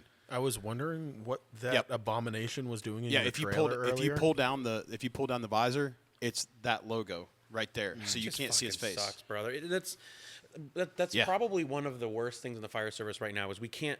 We just had this on Sunday night with the live, right? Where we're trying to talk about where we're from and what we do. We can't because our employers are so afraid of us spilling the truth that they have their shit so fucking backwards that they don't want the world to know that they're absolutely upside fucking down. So, you know what? On this one, I'm open with my stuff. And if people really don't want to know what department I work for, just watch any of my stuff. My old helmet shields are on the shelf behind me. Right. But what is the clout? Here's the other thing. Yeah. What is the clout in exposing where you work for? I mean, I'm proud to work where I work. Fair enough. But I don't also want to draw drama to where I work. Where I work is where I make my money. So I don't want to shit there. A little bit of clout in its. To be fair, my platform is not to call bullshit to my specific employer. To be fair. Allegedly. I'm very glad you know that reference because we were talking about that on the way down. We're like, do you think these guys watch Letterkenny? How are you doing now? Gordon, yo. Not so bad. But that's what I appreciate about you. Sometimes there's shit on the outside of the Uranus. Say again? There's what? Sometimes there's shit on the outside of the Uranus. So I get where you're coming from with the clout, but there's also good things to be gained by that. Sure. And so, case in point, we'll go back to how you open up the segue into me about this 2025 national recipients. So what that actually has gotten our community, I haven't even told you this, we now are able to become a learning partner with Columbia Southern University. Small town of Brookline, New Hampshire. How many, 200 residents? There's about 5,700. Wow. You should know that number. Of you need those votes. Well, so they keep increasing. It's a residential town. They just keep building houses. So long story short, where are these people coming from? Massachusetts? Yeah, because we're a border town. Assholes. So we now are able to be a learning partner with this university that gets us access to bringing in some pretty big name speakers. Right. It also means that anybody that's on our department or even within our town employee level, if they go to Columbia Southern University, they get 10% off their tuition. So wow. So but mind you, just found that out. Mind you, this is good stuff that comes from. So I want an employee that's like, hey, I'm proud to be like, hey, this guy's really good. Yeah, he shines light on things, but he's not gonna he's not gonna jerk the gherkin, and he's gonna tell you exactly where the bear shits and all that stuff. So I fully get it. So, but we ran into it. I'm like, why can't all the guys that are on? It's like, why can't we say Roderick was open about it, where he came from and all that stuff. And for certain reasons, people have to keep their employment, locations relatively concealed, and I get that. It's unfortunate that we can't be proud of where we work. I'm very proud of where I work. I have an exceptional chief. I have an exceptional deputy chief, an exceptional assistant chief, and believe it or not, I have an exceptional boss on the rig. I love the backstep. I could give a fuck less. You know, they've come to me and asked me to promote. Fuck you. I ain't doing it. I'm in the back. There's some guys that are just meant for the job. Yep. Joe Angelini, God rest his soul, 20 years in Rescue 1 alone, 40 years the day he bought the farm on 9/11, and was still doing the job. What's wrong with just being a fireman? There's nothing wrong with it. Even if you are built for leadership, Right. you can be a leader An as a informal one. peer Yes. to yes. your firefighters. Yes. I don't need to have trumpets on my collars because bugles are for Boy Scouts. We're not showing up to play reveille. We are showing up and giving orders and taking orders. And that's where that comes from. I totally get where you're coming from. Oh yeah. It's an amazing thing to sit back and see how this dynamic has unfolded with us, because this started on social media that I loathe. Yep, I can't stand it because it's so toxic. Mm-hmm. You know, the one thing that Joe Rogan always talks about, and I love his podcast, is he posts and ghosts, doesn't read the comments. Yep. But there's something in us that makes us want to read the comments because Oh, you of see the course. little red button. Well, sometimes they're fucking hilarious. Yeah. But again, right. people take one thing and they're so miserable in their life that Yes. they're like, I'm going to go, I got your moment. Right? I gotta get. I'm gonna make him as miserable as I am. Yeah. No. You There's, don't make your light burn any brighter by blowing my candle out. You ever watch Yeah. the Tom Segura podcast? Yeah. When he highlights, TikTok stars or whatever that have loads of comments that are just horrible. Right. Now, some of them are quite funny. Sure. I'm not going to deny that. I laugh my ass off. Right. But at the end of the day, these people are commenting on a post, getting back to what you said earlier, because they see their own insecurities, and the only way for them to feel it's bully mentality. Yes. The only way for them to feel like they're important is to bring someone else down to their level. You know, Down to and the bottom where they feed. I'll tell you one thing that drives me nuts. And we've kind of gone away. We used to put out a monthly video of, a training tip or whatever, and it took off, and then I was like, this is dumb. I spent too much of my time doing it. I hated it. I hated having to shoot the content, upload the content after editing it. It just became a hassle. It became no fun. And one thing that I learned through that process is that it doesn't matter what you put out, people are always going to comment on something. Mm-hmm. But the one thing that I can't stand is all these people that glorify our job. I'm proud to be a fireman. It's what I do. It's not who I am. Yep. And There's nothing worse than the volley that makes coming from a volley, Councilman, go ahead. correct. And I am proud to say this. There is nothing worse than the guy, even if he shows up to every call, that makes his life about the job. Right. Because Right. it's what you do, not who you are. Like exactly what you just said. When you're wearing your shirt out just in public, just to wear it, and Right. it's like, oh, I'm a firefighter. Right. Thank me for my service. Right. Oh, thank you for the support. It's stupid. It It's cracks stupid. me up. No because one's thanking you for being a lawyer. right. Nobody's one's thanking thi- you for picking up the trash. Nobody's Right. thanking my man for being a pressure washer. Nobody's thanking my man for being a cook. Nobody's It's thanking a my man. fucking job. Yeah, why do we glorify it? And where I was going with that, Eddie, is that people want to, and JP and I've talked about this, Yeah. is they post the workout videos of like, look at me, I'm on the treadmill, I'm doing this. In full bunker gear. Do your job, but do it quietly because courage and professionalism do not require an audience. The loudest person in the room has the most to hide. Do you know who the scariest guy in the bar is? The guy that's standing in the corner, drinking his beer, not bothering a soul. That's the guy that I don't want anything to do with. That's actually the guy that I probably go up and talk to and be like, hey, man, Yeah. can I buy you a beer? Yep. Because that's the guy that holds the power. Have you watched Tulsa King? Oh, yeah. That Big Taylor that- Sheridan fan. Love Taylor Sheridan. Yeah. That cell scene Yeah. where he's like, you don't have to worry about the loud guys. It's the quiet guys you got to Yeah. watch out for. Yeah. Yep. Embrace people for who they are, not who they're not. Right. And if you have to tell people how great you are, I mean, people are going to say, well, they're on that podcast talking about it. No, what we're trying to do is communicate. We ain't one at a time, and we're mass communicating. Yep. Just like, oh, brother, where art thou?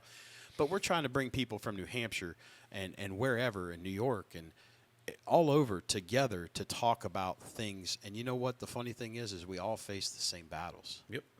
We're all facing the same shit. You just change the patch on the shirt, the haircuts, the mustaches. They're all the same.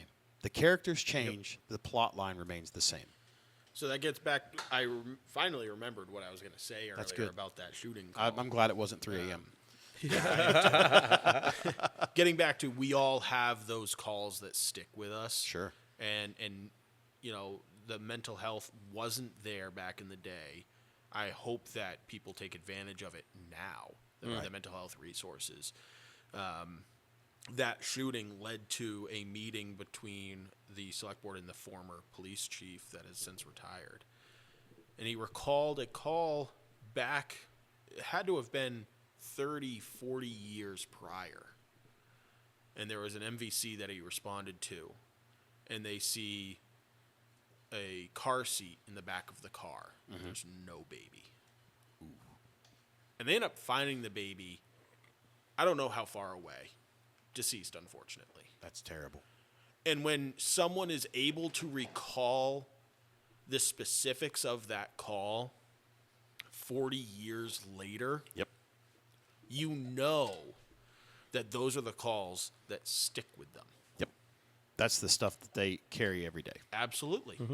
We all have that one that even if you don't have that response immediately, it's coming up 2 weeks, you know, maybe a day, 2 weeks, 3 weeks, a month, a year, 5 years down the road, something triggers in you and you're like, shit. Right. Or you're sitting in a parking lot at a Denny's ready Yeah. to rinse your mouth out. Yeah. Yep. Right? Yeah. I mean, that happens, and that's real. I would rather talk to you at 3 a.m. than carry you or eulogize you. Amen, brother. You know? I think we've all been in that situation. Maybe not to that point, but we've all been in a situation similar to that, and we know someone that's been in a situation similar to that. Yep. Been in one recently myself with a friend, and it even though it ended really good, it ended as good as it could have been. The next day, you're breaking down. Right. I was on my way to work, bawling my eyes out, and I'm a man. I'm willing to admit that. Right. Bawling my eyes out, saying that could have ended so horribly. And the fact that 10, 20 years ago, if you admitted that, you were seen as less of a man. You were seen as a pussy. Yeah. Oh, yeah. Yep. Yeah. Is just No it's doubt. horrible because I'm sorry. It's a natural response to tragedy, even Right. if it ended on a positive note. Right. Right. Well, boys, we're getting long in the tooth here. We've yeah. got an appointment we got to keep. Eddie, we're going to come to you to wrap this up. We'll go to Eddie. Well, we'll go to Mudphlap. That way people know. We'll go to Mud PH. It's very confusing here. Yeah, that's all right. Luxurious hair, no hair. And then we'll go to JP, and then we'll wrap this thing up with a Yeah, nice yeah. little button, if that's okay with everybody. Eddie, you're gonna take us out with some words of wisdom, like you always do. It's one of the best things that I look forward to spending time with you, buddy. I know you haven't said much this evening, but I want to take a quick second and thank you for being here. Both Eddies and Jean-Pierre is what I'm going to call him, even though it's Jean-Paul. I like Pierre better. Pepe Le Pied. So, I just appreciate you letting me be here. buddy, it's I have enjoyed myself. Go ahead, buddy. Lay it on us, and you're welcome. So, somebody said the great words earlier from John Wayne, doing it John Wayne style, and it's funny that this is my words of wisdom to end with. A man's got to have a code, a creed to live by, no matter his job. Yep. Wow. All right. That's a little difficult to follow up on. Well, I got to follow the passionate leader. Those Yeah. are some. You know that tough some shoes bitch to is going to fill. lay some Yeah. shit on us. You He know he is. absolutely is. Yeah. No, I'll thank you for this invitation as well, because it was unexpected but very well received. I hope that I've this is the really first enjoyed of many. myself. I hope Amen, so, brother. too. It will be. Yep. No, so what I will leave everyone with and this is going to everyone from the bottom to the top, and I say that with genuine heart. Communication is at the root of everything.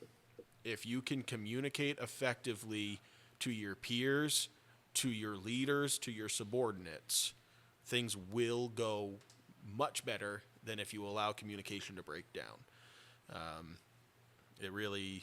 It's at the root of everything. Anyone asks, what's the most important thing? I just fall back on communication. Because if you lose communication, you lose everything.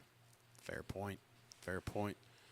Well, our little French-Canadian buddy, the passionate leader. We got it. Chief gave me a good lead in, and I'll end on my words of advice and wisdom that I do with every live and every podcast. It's something that the four of us talked about, guys and girls who are listening. Please make sure that you share what is going on out there. Be the leader that you needed when you first got in the fire service. And always remember, lead with passion, serve with humility, and leave no room for bottom feeders. Fucking A right. I got a few ththings I want to button up. How are you following up on that? Well, watch Daddy work. You said something earlier, Mudphlap, that came up pretty. I am not here for me. I'm here for we, and we are here for them. JP, where can folks find you at on social media? If you'll just give everybody a quick rundown of where you're at. Yeah, primarily I'm on TikTok under The Passionate Leader. I'm on Instagram, The Passionate Leader. We are on Apple, Spotify for podcast. I'm also on Facebook and thepassionateleader.com. That is a great segue. Go And ahead. hopefully my bed tonight. I hope not. God, I don't know if the box springs will take it, boys. You know, you talked a lot about humility, and I've got a friend who loves to go to FDIC and instruct, and that's I'm going to tell you a quick story, and then we're going to wrap this thing up. But I love to see all these guys that are the big hitters that travel the circuit, as JP says. They go to FDIC, they get all this big money and everything, and we don't do this to make money. We do this just to do what we do because we love it. But I always say that they always start their little post with "I'm honored and humbled." To which I was always raised: stay humble or be humbled. And you don't have to tell people that you're honored and humbled. You can just do it and do it quietly. You can be professional and proud, but you don't have to be boastful. That's my thing. And I'll tell you that my lead out of this comes from John Quincy Adams. If your actions inspire others to dream more, learn more, and do more to become more, then you really are a leader. Ladies and gentlemen, this has been the Halligans and Half Wheels podcast, brought to you by Box 1971. Remember to train hard. We're all that they have.